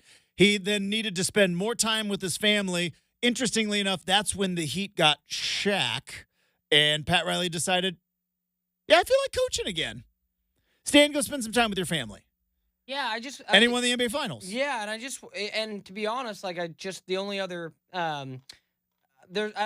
as far as I know, that's unprecedented. I thought maybe Red Auerbach did that for a while with the Celtics, but once he moved to the executive office, yeah, he didn't come back. He didn't come back. Pat Riley did though. What? Pat Riley did though. Yeah, no, I mean, Pat Riley, man, he's again. Now Phil Jackson left the Lakers. I think he just went away. Yeah, he didn't go front office. And then he came back, coach, and then he went to the front office with the Knicks. So was any and that was a disaster. Was that coming and going, like leaving and then realizing maybe you missed something, have anything to do with the fact that you're dating the boss's daughter? Or? I think also maybe it had to do with the fact that he was coaching Kobe and Shaq, and they're like, they hate each other. We can't. And I think Phil Jackson wanted Shaq at the time, and then not Jeannie Buss. Jeannie Buss's dad, Dr. Buss. Yeah, Jerry Buss. Jerry Buss. I watched the whole show on this. Yeah, it was a great show. Jerry Buss was like, no. It's Kobe. Shaq's going to the Miami Heat. And Phil Jackson was like, I'm going to retire. And it was turbulent. And then all of a sudden, they got Paul Gasol.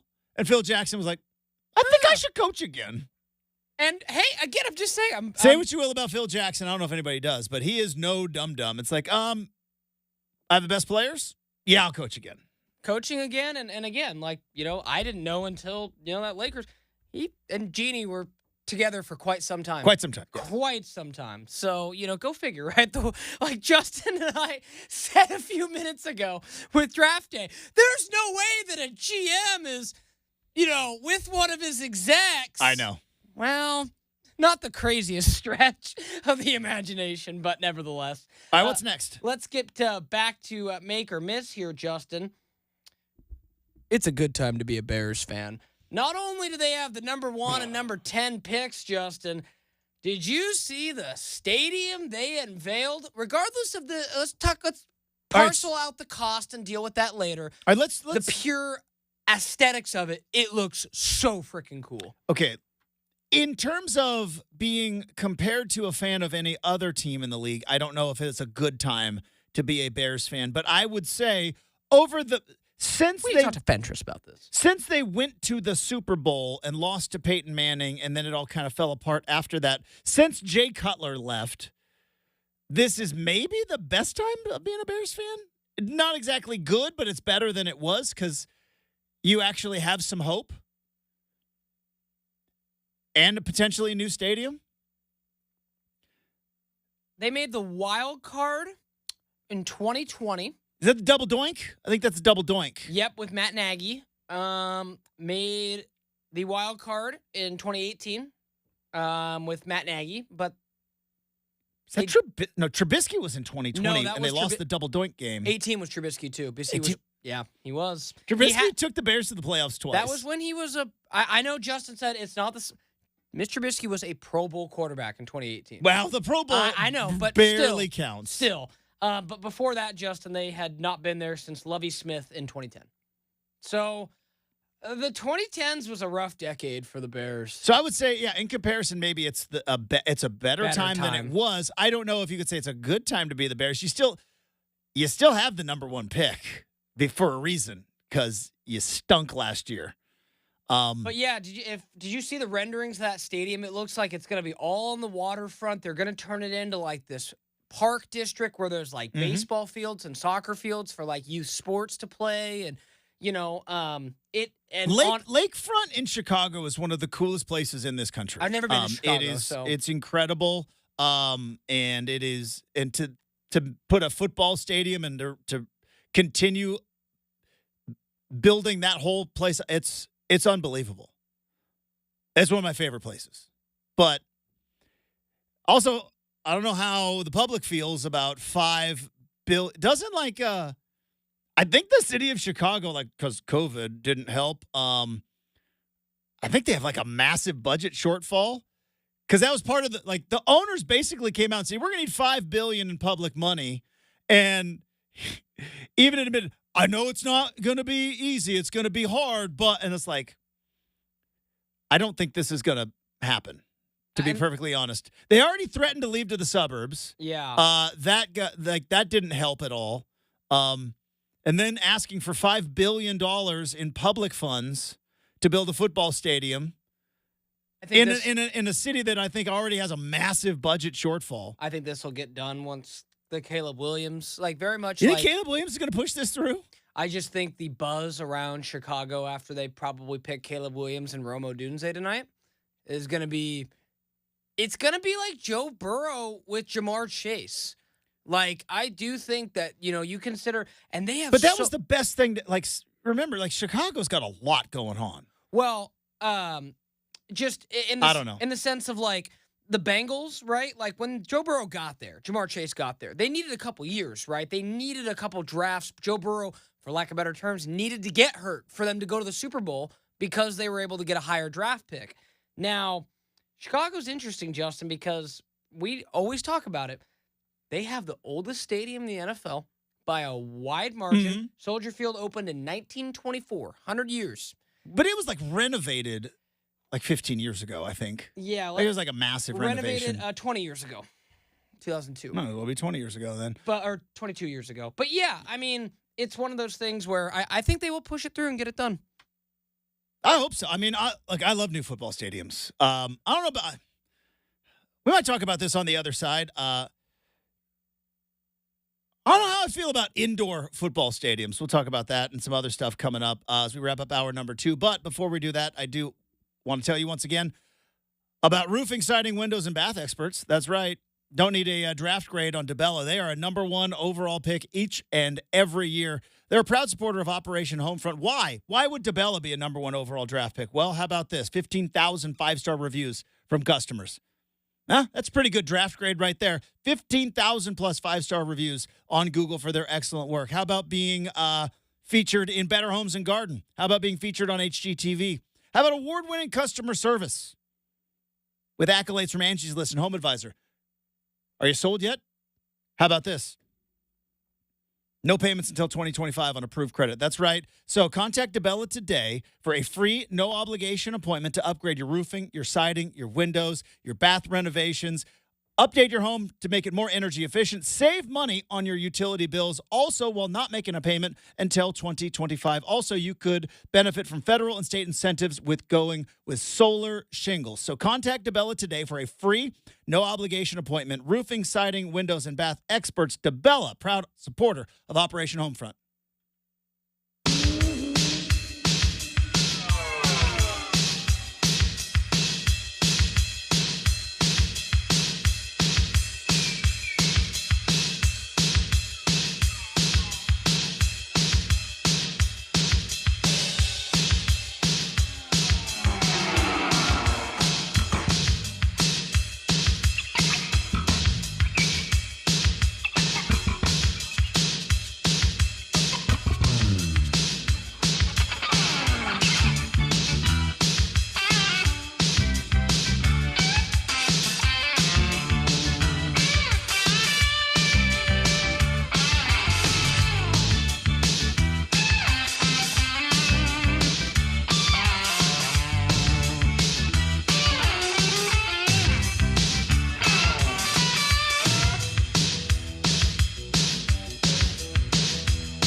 All right, wrapping up hour number 2.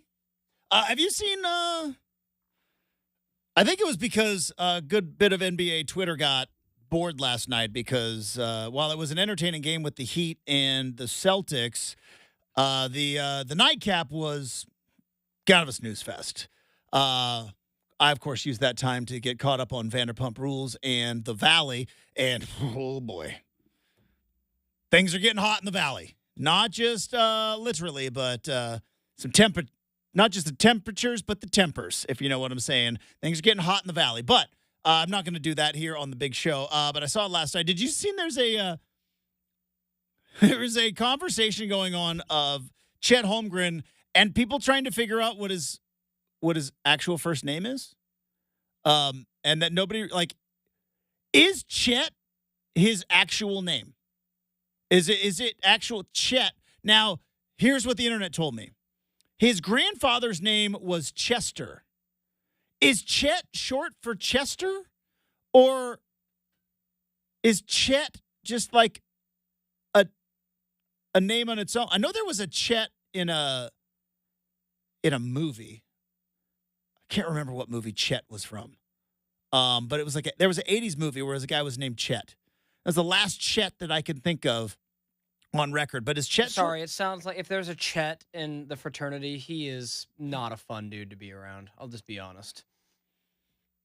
You don't think I disagree? Yeah, I think Chet is. I think how Chet do we go is with, so fun. Yeah, maybe a word that we maybe can't use, but he strikes me as kind of a low IQ, high muscle guy.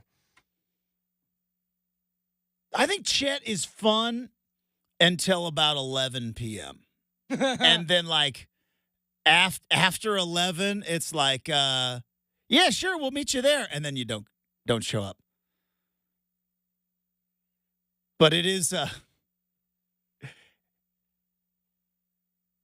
just interesting that, yeah, his name's Chet. That seems like it should be short for something. And I don't think it is because usually, again, example here, right? So, you go to Wikipedia, you look up Scoot Henderson, you'll learn that his first name is Sterling. It's Sterling Henderson, right? Scoot was the nickname he got because he scooted across the floor as a kid. Well, it's clearly when you see Scoot, that is a nickname. But, Chet's not a nickname. But it feels like it should be, saying you feel like it should be a nickname. Yeah. I guess there's Chet Hanks. Tom Hanks has a kid, Chet Hanks. He's not Colin Hanks, let me tell you right now. Was Chet Hanks a rapper? I think he was. You would know better than not a modern one. Otherwise. Not a good one. I think he dabbled. And people may have listened to it because it's Tom Hanks' kid. Interesting. Okay. But I'm trying to think of other, famous Chets. And other than Chet Hanks, I don't. Either way, I saw that on the internet last night. Also, we ended the show yesterday. We were talking about Hot Pockets, and I brought. Sometimes I crowdsource our topics. I bring them to the gym to find out, and I think this whole Hot Pocket cardboard sleeve thing, I think it's a placebo. You know the Hot Pocket sleeve, the cardboard sleeve? I feel like we've been I think we've had the wool pulled over our eyes for years and years and years. I think it's one of those things we just don't need. I don't think you can properly say that until you watch the episode. Because if you watch the episode, I have a hard time believing the nice people at Food Network or not for a History Channel would sit there and say and make a big deal, probably 15 minutes, about how important to the brothers that crisping sleeve was. No, I believe it was important. I don't believe it does anything.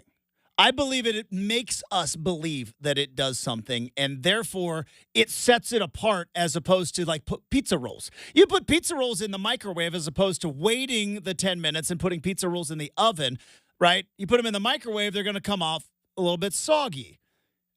I think it's a thing that makes our brain believe that something actually is being beneficial there, but it's not. We'll never know. It's like the Hot Pocket sleeve, Kennedy assassination, like, is locked in state secrets. It's never, ever, ever going to happen. All right. We got a couple of minutes. Did you see Amon-Ra St. Brown got a 4-year extension? Massive money. Are we going to start paying wide receivers again? Is that going to be like the new thing in the NFL right now? Because running backs aren't. At what point do wide receivers start becoming like the running backs when teams realize that, okay, yeah, it's nice to have Tyreek Hill, Amon-Ra St. Brown, and Jamar Chase, Justin Jefferson on your team, but this is eating into the cap. Something fierce. It could correct itself, Justin, but we never stopped paying receivers, right? I mean, I guess you're right. You look at how is there a position that we just get goo goo gaga over more than wide receivers? No. And I think, and maybe we'll talk. We're gonna secondary, maybe corners.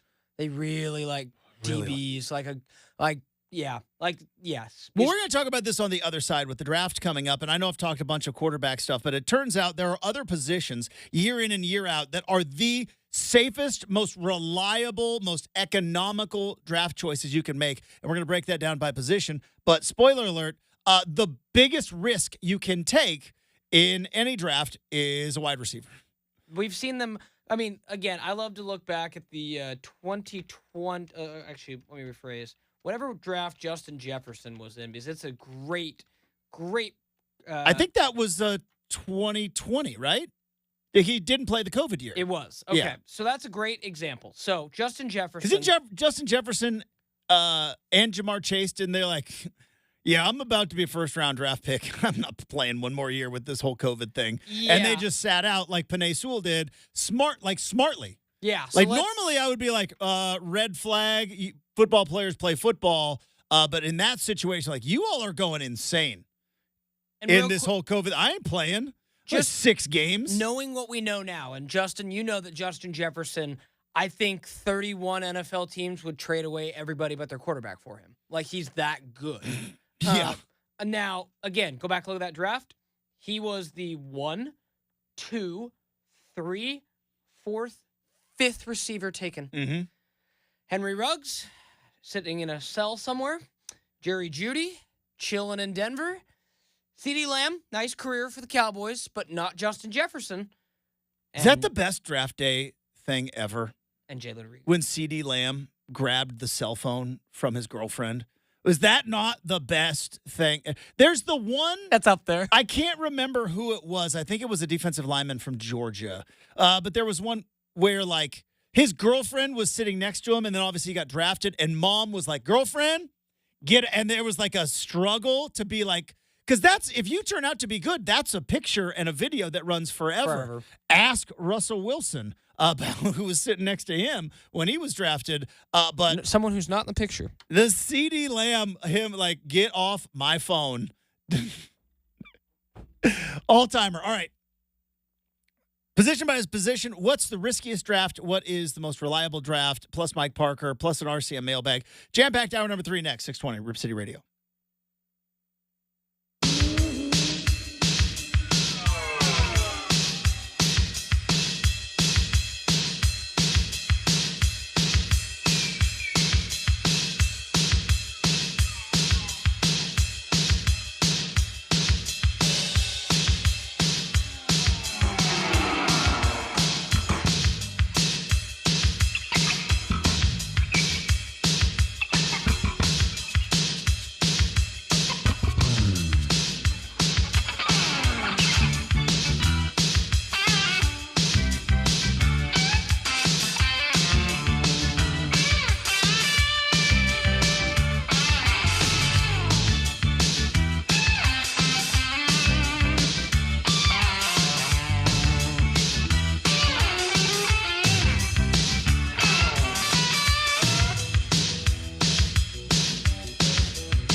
It is 8 a.m. on a Thursday morning. Justin Myers with you. NBA last night saw the Miami Heat take down the Boston Celtics in Beantown. 111-101, shooting 53% from beyond the arc. They even up that series at a game apiece. Now heading back to Miami. Over in the West, Oklahoma City took down the Pelicans 124-93. They now have a 2-0 lead in that series. It is draft day. Detroit, Michigan will host the first and, well, all the rounds, but the first round tonight of the NFL draft. Caleb Williams is expected to be number 1 overall pick to the Chicago Bears. And Oregon State will start their Civil War baseball series tomorrow. The man on the call, Mike Parker, is going to be joining us in 20 minutes. We've got an RCM mailbag. And who are the riskiest positions to draft in the NFL? Hour 3 of Rip City Morning starts right now on 620 Rip City Radio.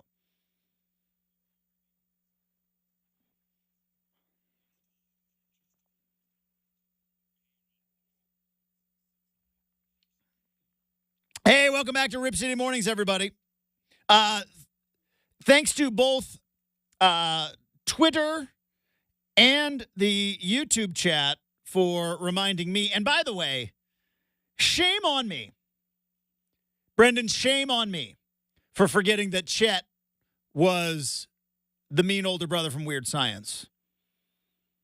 Shame on me. Never watched it. You're stewed, buttwad. That's where we learned the term buttwad, which was fun.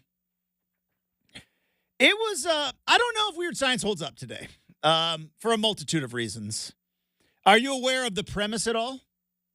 So Gary and Wyatt are two lonely teenagers, and they also love computers. Now, again, this was 80s computers. This is not the internet. This is a time where we had Tron. We had there were times where we just believed computers were if you were had any computer smarts, you could steal money, take over the government. There's a lot of things in movies in the 80s about computers. Well, this took it even a step further. And so Gary and Wyatt were both very lonely because they were teenagers. They couldn't get the girls. So they went on their computer and they created a girl.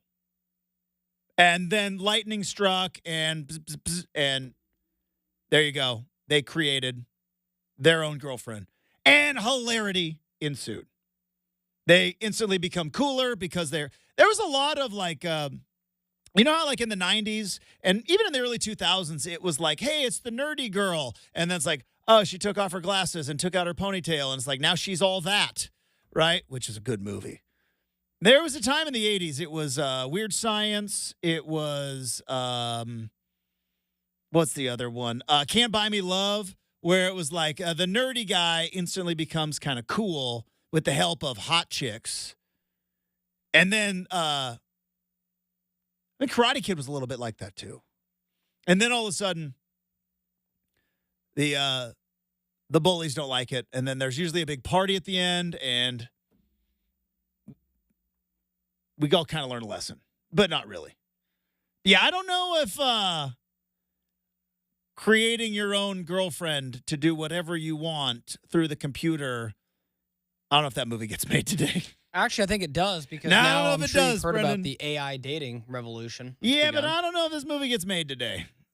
Maybe some tweaks, but the premise of it is still very real today, just different. But they created a real person with feelings and emotions, not an AI operating system. Wasn't that the Joaquin Phoenix movie? Where the operate he fell in love with it was Scarlett Johansson's voice. Yes. Either way. We should probably talk some football here. We do have the draft coming up. Obviously, it is a quarterback heavy draft. But Brenden found some research that quarterbacks maybe not always the most reliable position. This is from Adam Schefter, who got this from ESPN content producer. Paul Hembo, if you watch any ESPN stuff, they always talk about Hembo and his stats. And so position by position, hit rates in the NFL draft, which is kind of fascinating when you think about it. It turns so according to this, a first round hit they determine as getting to a second contract. which makes an awful lot of sense, right? If a player signs a second contract with the team that drafted him in the first round, that essentially says that that was the right draft. You see long-term future. It's not just slotted money. It is now market value. So the biggest gamble in the NFL right now, we were just talking about it because wide receivers are getting paid. Amon-Ra St. Brown just got a 4-year extension, which means how much money is Justin Jefferson going to get? He'll be the highest paid receiver in the history of football. Does he get more money than Jamar Chase? Because the Bengals, I don't think, are going to pay Jamar Chase. The Bengals are famously stingy. That would surprise me. Considering they moved off Mixon and won't pay T. Higgins. Yeah, but like the Buffalo Bills just moved off of Stephon Diggs, right? And again, He wasn't Josh Allen's best friend from college? That's such a factor here. You know what I mean? Just saying. It is such a thing. Just saying. But wide receiver. But you could be right. This is since 2000, year 2000. There have been 77, which, by the way, other than edge rushers, more wide receivers taken in the first round than any other position, other than edge rushers. 77 wide receivers taken total in the first round of the NFL draft. There have only been 21 of that 77 that have made it to a second contract with the team that drafted them. 56 have now, Brenden, how much of this, okay, Tyreek Hill. Tyreek Hill got drafted by the Chiefs, right? But they couldn't afford to pay him because they had to pay Patrick Mahomes $50 million, and they have to pay Travis Kelce, and they have to pay Chris Jones. And Tyreek Hill ended up getting his money from Miami. So technically under this system, that would be a miss by Kansas City, but that's true. Was that a miss? Tyreek Hill's got him a Super Bowl.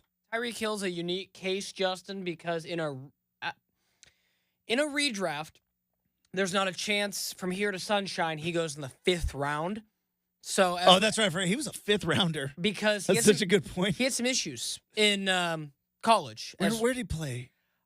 Take your pick. Garden City Community College, Oklahoma State, West Alabama. And had reasons why he was dismissed from Oklahoma State that maybe were concerning coming into the league. And, that's right.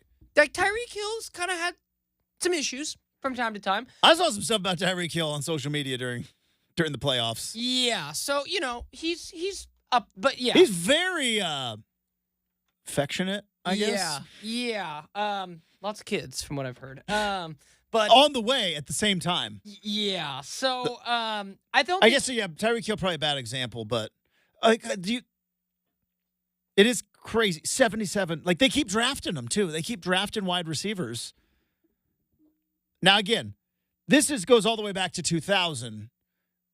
And there was that culture in the NFL, right, where you had Randy Moss, you had T.O., you had Ocho Cinco, Chad Johnson. You had these game-changing wide receivers and everything else.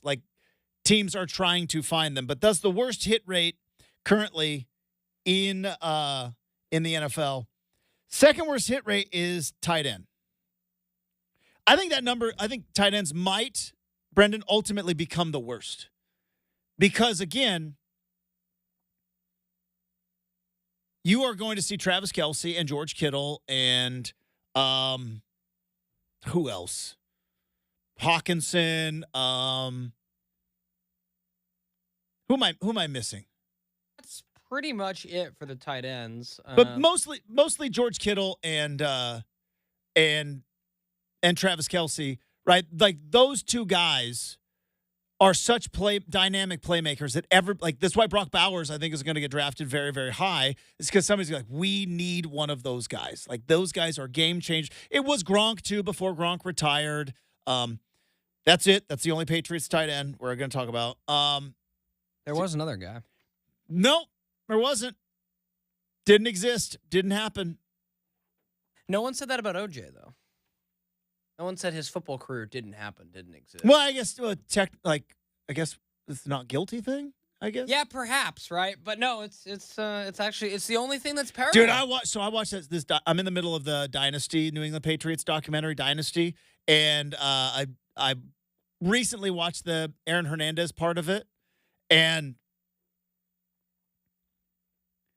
dude, Robert Kraft threw Bill Belichick, or not Robert Kraft. Who's Robert Kraft's son? Is it Stephen Kraft? Yes. He threw Bill Belichick so under the bus on that, because if you remember, Aaron Hernandez gets arrested with a t-shirt, with the t-shirt on over, there's film of the cop showing up at Aaron Hernandez's house, and Aaron Hernandez has that look of what took you guys so long? Kind of does. Seemed like he was ready, but he was no shirt on, and he gets arrested. And Bill Belichick and Robert Kraft both out of the country, and Stephen Kraft is he's running the team, and it's he's on the phone going guys, our tight end just got arrested, murder, first degree, a lot of evidence. I don't know if he knew that at the time. And according to Stephen Kraft,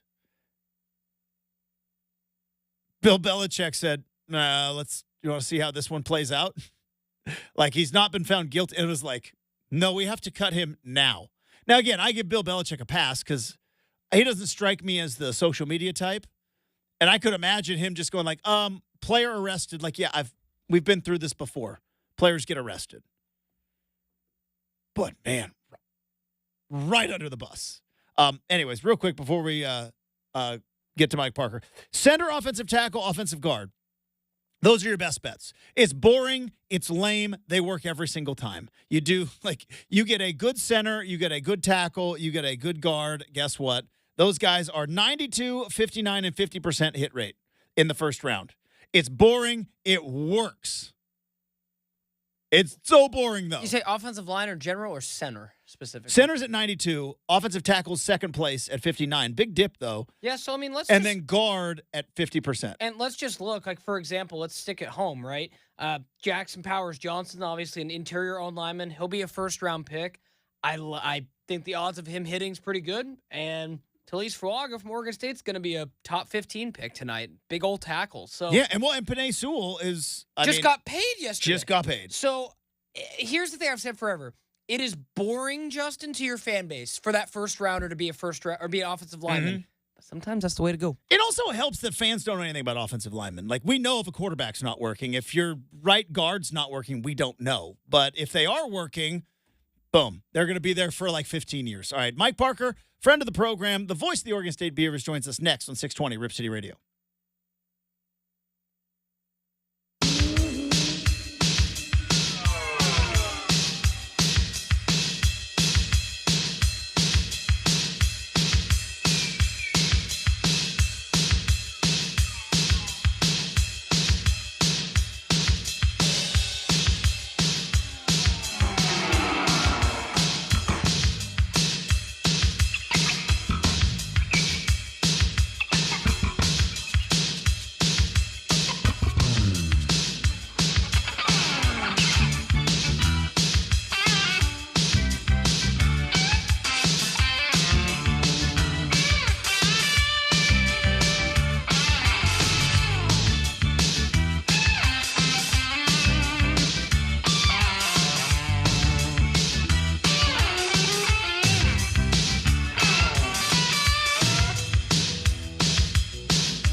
All right, coming up in a few moments, we're going to connect with Mike Parker, the voice of the Oregon State Beavers. We got Oregon State baseball, Civil War edition on the Diamond, starting tomorrow at Goss Stadium. Plus, going to be interested to talk to Mike not only about the NFL draft because, I mean, you think about it, Caleb Williams, Michael Penix, Bo Nix. I know that Penix and Nix kind of projected maybe in the first round, maybe in the second round, maybe. I mean, Michael Penix might even fall a little bit further down, who knows? But you've got three now, I mean, Pac-12 quarterbacks sitting there in the mix to potentially be drafted coming up in just a bit. And, of course, Mike Parker was able to be on the call in games against all three of those guys over the last couple of years. So going to get his thoughts on that as well. So hopefully we'll be able to get Mike Parker connected and hooked up here in just a moment.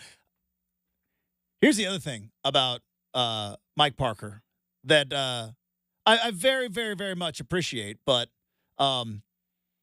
is, super producer Brenden will get on the horn and he'll start calling guys. And every once in a while, he's got, a couple of guys that are regular guests and are friends of the program. But as we are learning right now, also, Brendan's got to get his chit chat time in with Mike. So hopefully we'll be able to get him. We got him connected. All right, there we go. Very excited to welcome back friend of the program, the voice of the Oregon State Beavers. Got a lot of stuff I want to talk to Mike Parker about. Mike Parker back on the big show. And Mike, I was kind of joking right before you came on because there are some guests we have on the show that Brenden knows, but you have a unique relationship with young Brenden, and I know that, you got to get your chit-chat time in before you come on with me. Well, it's true, and if I was holding up the conversation with you, my apologies, Justin, but yes, I've known and appreciated Brenden for a long time, and so our paths don't cross as often. In fact, he even said, because he's so busy and we're all so busy, he said, "Hey, I didn't see you at the spring game. I hope our paths would have crossed." And I said, "That was going to be kind of hard for me being in Berkeley at the time, but I hope you had a good time there in Corvallis." So we had to break it down a little bit, what he saw, his impressions. And so here we go. I was in Berkeley with baseball, and that wasn't a particularly good experience for the Beavers. But we'll see about this weekend. It's a big weekend for both Oregon State. I want to get into that in a bit. A couple of football things I wanted to talk to you about because, Mike, if you know anything about me, I love going back in the Wayback Machine. And the big news in college football yesterday was Reggie Bush's Heisman Trophy has been reinstated. He is now back in the Heisman fraternity. He let him back into the country club. And of course, anybody that was a fan of college football back then, especially here on the West Coast, has maybe memories, maybe some nightmares, and I know Brenden talked about it as a young kid attending that game, and you were on the call back in that famous Fog Bowl there at Reser Stadium that ultimately led to a Reggie Bush punt return for a touchdown. It's like try to kick the ball away from the guy, but there's fog, there's a layer of fog. Could you see what was the fog worse in that game, or I remember the 2005 Civil War where it was really brutal at Autzen Stadium. But what were your thoughts, both Reggie Bush and that particular game a handful of years ago? Yeah, I remember the games fairly well. The 2004 game, in fact, it was so foggy at Reser that Reggie had muffed a punt earlier in the game, and I thought it was somewhat fog-related, and the Beavers recovered. And in that game, the Beavs went up 13-0 and had against the number one team in the country, that Matt Leinart, Reggie Bush team that went undefeated that year. But they were down to the Beavers 13-0 midway through the second quarter. But the Beavs, after that muffed punt and a couple of other penetrations deep into USC territory, settled for field goals. And they got one touchdown, but the rest were field goals. And I thought just if they could have cashed just one, SC's defense was good too. So that kept the Beavers in the game, though, to be up 13-0, eventually lost 28-20. But the back-breaking sequence was Reggie Bush in maybe the single best punt return I've seen in college football, what he did. The Beavs were kicking away from him and kicked it towards the Oregon State sideline where he barely caught it in bounds, and then just did his thing and ended up covering virtually the entire field and cutting back, coming the other way, making tacklers miss, and getting to the end zone. It was an unbelievable play that even, Beaver players still talk about it occasionally, that we're part of, on the field that day. We'll still talk about it. It's nothing like what Reggie did to us, that type of thing, where if somebody else makes a play years later, people will put that play up. And the year before, down in the Coliseum, the Beavers scored 28 points against Pete Carroll's team. That was a good team, too, that won a share of the national championship.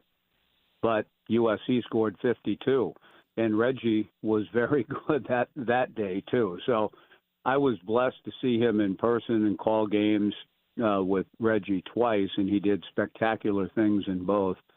And, as far as the fog goes, the 04 game at our place, and maybe because it was at our place and it was a little bit closer at Reeser, I was able to see okay enough. Yeah. Pete Arbogast, the voice of the Trojans, early in the game to say, I can't see. He didn't know that, he left and went down and called the game kind of standing up on the USC bench on the field, right behind the USC bench. And I should have done that the following year at Autzen because, just it's the only time in life. Now, I refer to fans and fans' decorum and behavior, and will sometimes say, well, the fans think this, and they certainly can't be wrong, if they're booing an umpire at Goss for a call. I know that our fans can see things a little bit, it may be in a slightly biased way at times, as all fans do. But that night in Eugene, there were stretches in the game in the second half, and because the Beavs were, they had their doors blown off in that game down there at Autzen, so it wasn't so much a cavalier attitude, but when the game was well settled and out of hand, and the fog was even worse as that thing went along. Yeah, I would honestly say, Ryan Gunderson back to throw, pass into the left flat, in front of the student section, and I have no idea. The students are cheering Big Jim Wilson. It must be an incomplete pass. So I was relying on the crowd to tell me if the ball had been caught or not, either for Oregon or if a running back on a toss sweep was going deep into the fog towards the opposite side of where we were in the press box. There were a few plays where I had to let the crowd and their reaction on that side tell me whether it was a good thing or a bad thing, depending on your point of view. But since it was at Oregon, I knew if the Oregon fans were cheering, it wasn't good for what just happened to the Beavs. That's the only time in my broadcast life that I had no vision at all of a play, and that was in 05 in Eugene. I was in the same spot as you were. I was just a couple of sections down in the press box, but for those that don't know, it's right on the same level as the radio booth. And I remember sitting there I think it was Greg Walker, might have been Andy Mack, but the press box PA was clueless as well. We didn't know who was making the catch. We didn't know anything about yardage. We're guessing on the ultimate stats at the end of the game. Right. Yeah, I was right. I was right there with you, wondering how anybody was calling this game, either you or how Jerry was calling it on the other side, or the TV guys, because it was a complete foggy mess. Justin, I've never seen anything like it. Hey, and one other thing, I'm glad you asked about Reggie, only in that I didn't. I haven't read the full story or release about Reggie Bush and getting his Heisman Trophy back. What did the Heisman Trust cite? I mean, did they, in this age of nil and in this age of people getting paid for everything, he was just ahead of the curve, and so we're going to give him his Heisman back? I mean, on what grounds is he being given back the Heisman? Essentially that, or what? Yeah. So. Let's see. This is from the official statement from the Heisman Trust, Mike. They said they reinstated the trophy to Reggie Bush amid what it calls enormous changes in the college football landscape. Okay, well, that's it. Then, yeah, right? exactly. Yeah, I mean, and also too, if this big lawsuit and whatever testimonies or, however that's going to go, if there's going to be retroactive nil that universities are on the hook for, maybe the Heisman is, we've already done our part on that, in terms of restoring the trophy to Reggie in that specific case. But I was thinking about Reggie Bush this morning when I saw and heard that he was getting his Heisman back, and I thought of Jim Thorpe, of all people, and Thorpe having his medals stripped after his amazing performance in 1912 in Stockholm, and how the family, it, in a very real sense, it didn't completely ruin Thorpe's life. He went on to play in the NFL, one of the original NFL players, and played Major League Baseball, and is still considered one of the greatest athletes. And some people think maybe still, even now, the greatest athlete that our country has ever produced and ever seen. And it's possible. He's certainly in the conversation. But the stripping of the medals for Thorpe affected him terribly the rest of his life. And he had played for a pittance, one summer league, semi-pro summer league baseball for just, for pennies. You know what I'm saying? It was just cheap labor. And for that, he got stripped of his medals, and the family fought a fight for a long time to get them restored, and they finally were. But I just thought, wow, look how far we've come, that Thorpe's family had to fight for nearly the entire 20th century to get his medals restored to him because he had violated the amateur code. And it took forever to get, Thorpe back his medals. And just thinking about 100 years later, where we are, it's a little bit different now, and probably to the better. The Thorpe family would probably agree with that, and Jim himself. But boy, we're a long ways removed from what Thorpe had to go through, and just seeing Bush get his Heisman Trophy restored reminded me a little bit of Jim and that fight and the different world we're in now. Mike Parker, the voice of the Oregon State Beavers, joining us here on 620 Rip City Radio. I realized this earlier today in the show, and I was kind of like, wow, that's right. Mike, we got the NFL draft coming up in a couple of hours in the first round, and projected potentially in the first round, Caleb Williams, Jaden Daniels, Bo Nix, Michael Penix Jr., maybe not all four going in the first round, but potentially could all four. And I realized you have called games against all four of these guys that are potentially going in the first round of the NFL draft. That's got to be a first time for you, right? Where you got maybe four quarterbacks that you've called games against? That's a good point too, and you're bringing up Reggie Bush. That's part of the thing too. Now that you bring all of those names up, great names and careers, the Beavers did a great job against Caleb Williams. I'll always have that in my mind. It's a game the Beavs, quote unquote, should have won. And if you go to Caleb Williams today and ask what was your worst game in college, he'd probably cite the 16 for 36 against the Beavers at Reser when, he made some great throws down the stretch. The throw he made down the right sideline to put USC up late that's why he has a chance. A throw like that tells you, okay, not many people on the planet can make that throw he did, and that's why he may be 1-1. But you bringing up all of those great names and players reminds me of where it's just kind of a hit. Everything's kind of a hit. Even as I'm preparing this weekend for a baseball series, the three-time national champion Beavers, and everything is sort of in reference to, well, the Beavers are number one in this category and Oregon second. And that's true in almost all offensive categories this weekend. The Beavers lead with Oregon second. So two of the best offensive clubs meeting. But first and second in what? Well, in the Pac-12. Yeah.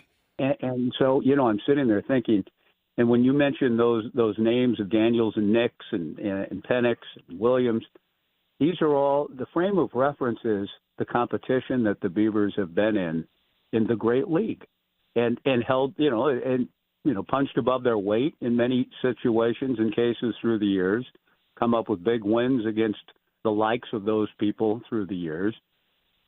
And that, Justin, it just, you bringing up those four names, and you said, quote, Mike, you've had a chance to call four potential first-round quarter. Yeah.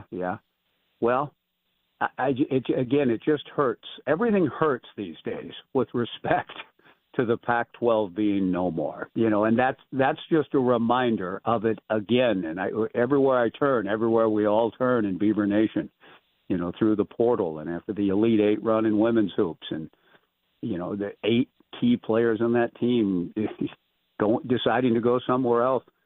You mentioned 4 first-round picks potentially out of the Pac-12 that we've seen and rooted against, called games for, however you frame it. And it just, the changing world again from Jim Thorpe to where we are in 2024 with respect to, where the Beavers are and what our future is. I just hope there's a way through the future and through the possibilities that I keep reading and hearing about of a place to kind of get right, be made whole again as a program that belongs, as a university and athletics competition that belongs against the likes of the type of people you just mentioned. And so you bringing all that up reminds me again of where I hope we can get back to again. Mike Parker, the voice of the Oregon State Beavers. Right now, let's focus on the moment, Mike. And we got you mentioned the 2 clubs with Oregon and Oregon State facing off at Goss Stadium. Obviously, both have some postseason aspirations and coming off of a tough weekend in Berkeley and a tough weekend, I think, for the Ducks against Stanford as well. Both teams trying to get back on track, and it looks like it's going to be a typical Pacific Northwest Willamette Valley spring weekend. Not a lot of sunshine, maybe some liquid sunshine, but what could be a very impactful series coming up at Goss Stadium this weekend. Huge. And I still, in looking over, the Pac-12 release and the stats and so on, one stat I looked at, too, was attendance. The Beavers lead the conference in that category, too. More the fans come to Goss, as you know, and it's been a phenomenon forever. And I looked at Oregon's number. It's under 2, it's 1,900 or something like that on average. And it puzzled me because they've been good. Mm-hmm. Wazakowski's done a good job. George Horton had him on the brink a couple of times of getting, at least one year a super regional where he was a win away from going to Omaha pretty early in his run. And I think that moved the needle a little bit. But, Justin, I know, where your allegiances lie and all of that. Why hasn't it taken a little more hold in terms of – because this club, I think, is really good. They're offensive-oriented. Their pitching's good, but they're really good offensively. In the past, and you see it in the big league rosters now. I think Oregon has 8 guys on major league rosters, nine altogether. 8 are pitchers. They've hung their hats on great pitching, and maybe that doesn't excite fans as much as watching guys mash. But this is a good team, a really good Oregon team, and I still see crowds that are less than impressive down there. And I just wonder, for you who've been around Oregon athletics and a fan, has it just not ever really taken hold? Does it take a trip to Omaha like the Beavers have had 6 of? Sorry to remind you of that. But, does it take something like that to get the people that – I don't know. What are your thoughts on that?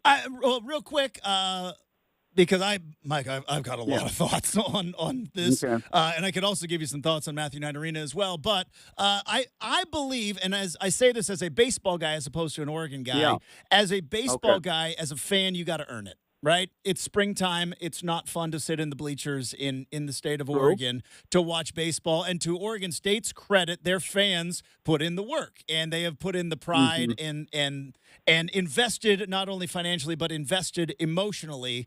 Whereas I believe in Eugene, there is a big emotional investment in track and field. Was never my thing, but there's a big emotional investment and financial investment in track and field. And I'm going to be perfectly honest because I was there. You were real close. Oregon State got those 3 consecutive College World Series things, and Oregon decided, well, we're just going to be able to buy our way into this. It didn't happen right away. And I think some fans kind of fell off thinking, oh, well, we're just going to the College World Series. That's what we do because you got Nike money, and it didn't happen. And I think that combined with weather, combined with George Horton's less than appealing baseball style, led to some fans going like, we'll see you in May at PK Park. Yeah, that's a fair answer. That's a fair answer. And I think, too, it's a little bit there may have been a little bit of an envious eye cast to the north when the Beavers were doing what they were doing, and maybe that was a motivation to revive baseball after the 28-year hiatus. But I'm not sure that was a groundswell of fans demanding it, was it, Justin? You know what I'm saying? I think it was a select group of people inside the athletic department who I'm not going to name, but we know who they were. Mm-hmm. You know who they were, and so I know who they were. Yeah, and therefore, it's not. So it's not as though there was this, fan base. We got to get baseball back. We got to get baseball back, and do. I don't think that was the motivation per se for a grassroots effort like that. And so Oregon State through the years with Jack Riley, their head coach for 22 years, his team from 1994 that won the North, will be honored 30th anniversary Saturday. Jack Riley and a bunch of the former Beaver players will be honored from 30 years ago. That team won the North and wasn't invited to the postseason. So, again, how times change. But Pat Casey and the program he built, a grassroots program, building that ballpark up into what it is now. And it takes breaking through, and the Beavers did in 2005. And there are a lot of players like from the 94 era who have, I think it'll be a good reminder, but I've talked to a lot of them who said, a lot of people think Beaver baseball came into existence in 2005. We've had baseball here for a long time, but fans being fans, we're all fans. We love winners, love to get behind big winners, and Beaver baseball has been a big winner. This weekend is huge to try to stay in that conversation, Justin, because the Beavs have lost 5 out of their last 6 until they beat Portland, but they went into that 5 of 6, got swept at Cal, lost a game in Reno. 4 of those 5 losses were ghastly in nature in terms of ninth-inning losses, leads slipping. So to get back in conference play this weekend at home where the Beavers are 19-1, they have some work to do to put themselves squarely back into hosting national seed conversation. Last week, they're on the fringe of that now. And for Oregon, they've got to me, this is one of Wasikowski's best teams, just in terms of their power up and down the lineup, quality pitching in the front, the middle, the back end. They've really got some tough guys at the back end. So it's huge for both programs and their postseason hosting aspirations and all of that. So I'm looking forward to it, whatever the weather may be. I think it's going to be a really compelling series. It's going to be a 3-game series at Goss Stadium this weekend. Mike Parker's going to be on the call. Mike, hey, thanks so much for your time. Have a great call this weekend. We'll look forward to talking to you again soon. Thanks, guys. Great talking to you. Hey, and Brenden, it was nice talking to you, too. Goodbye, Brenden. Talk to you later. There we go. All right, we have got the RCM mailbag next, 620 Rip City Radio.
All right.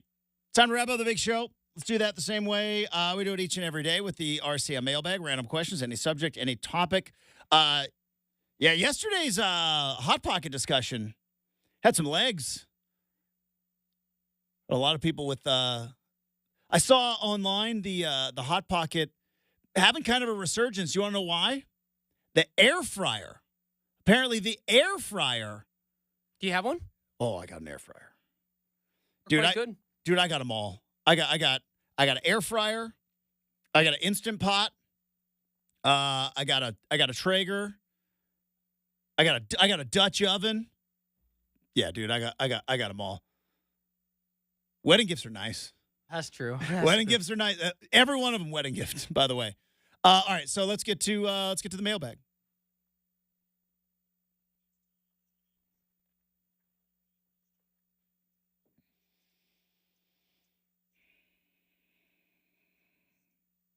All right, Justin, firing up the big mailbag today. Bit inspired from when I dabbled and went on the Rip City Drive on Friday. Mm-hmm. So, as you know, Justin, I am a soda connoisseur. Yes. I do love a good pop, as they say.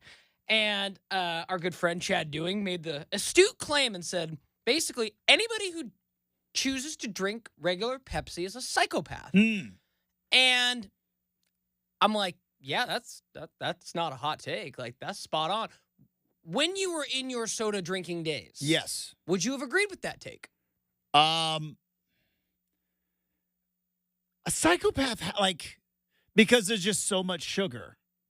I wouldn't go so far as to say psychopath. Time is going to tell on the whole. Was it better to just drink with a lot of sugar, Yes. but maybe like less of them, or the fake sugar that's in the diet soda? I think the clock's ticking on that one. I just avoid it altogether. I will say, though, I miss it. Oh, I do. I miss it so much. But, look, everybody's got to have a thing, right? You've had I know you said not regular, but you've had like a diet soda in like the last couple calendar years, right? Oh, yeah. Like when you go to every McDonald's? once in a while, like when I was in Mexico, there was a Coke Zero like in the fridge because it's all inclusive. Yeah, I mean, true. no big deal. I roll all inclusive. Just so did I, but- man. It's the only way to do Mexico. But I was just sitting, I was like, that Coke Zero looks good, and so I hammered it. Yeah. Okay. So you've every had once one in recently. every once in a while, like at the checkout at the supermarket gets me every once in a while. Good Diet Coke. Or it's the root beer. Really? I'll see like a root beer, zero sugar root beer, Yeah. and I'll like, yeah, I'm gonna get that. Yeah. Well, So I would say maybe once a month, I'll have like a diet soda. and see, you have so I much. want them every day. You like have I'm not sitting here all high and mighty. I want them every day. I just can't. See, I am I'm impressed because if I was in your shoes and I just want I know plenty of people, Justin, who are very healthy into their 60s who still have a pop a day. So I think if you have the self-control to to just have like, hey, I'm going to have one that's hard. or maybe two. It's hard. I don't have that yeah, control no, it's so when hard. it comes to, But- I'm going to have, if I Yeah. start, Yeah. I'm going to have like, But other see, than if I grab one at the grocery store, but then I go Yeah. home and there's nothing. Right, you have none If at I home. put like, I see this Dwight James case of I was Diet just Coke gonna say, that is yep. sitting right here in front of me. But if that was sitting in my fridge, it would not last very long. Let me ask you this. It would not last very long. If I they would were hammer it. not room temperature and there was a mini fridge in there, would you have snagged one by now? Nah. Okay. Not See, for really. me, I wouldn't drink a room temperature All soda. right. Another weird thing about Justin, and I don't know if this was something growing up because I think my parents were trying to dissuade us from drinking so much soda, but like soda was not allowed till the afternoon, right? Soda was an after, like, That's fair. That's fair. so I think like you'd have milk at breakfast when I was a kid. And then, of course, I grew up and now you know me, I love coffee. yes. So for me, coffee is a morning drink. Soda is an afternoon drink. So I'm not tempted to steal. Plus, I know Makes sense. Dwight counts them all. He's got a running tally, and he knows exactly how many are left. All right, that's going to do it for the big show. Thanks again to Mike Parker. Thanks to super producer Brenden. Thanks to all of you. Speaking of coffee, it's a Fancy Coffee Friday. Tomorrow morning as we recap round one of the NFL draft and wrap up the week here on 620 Rip City Radio.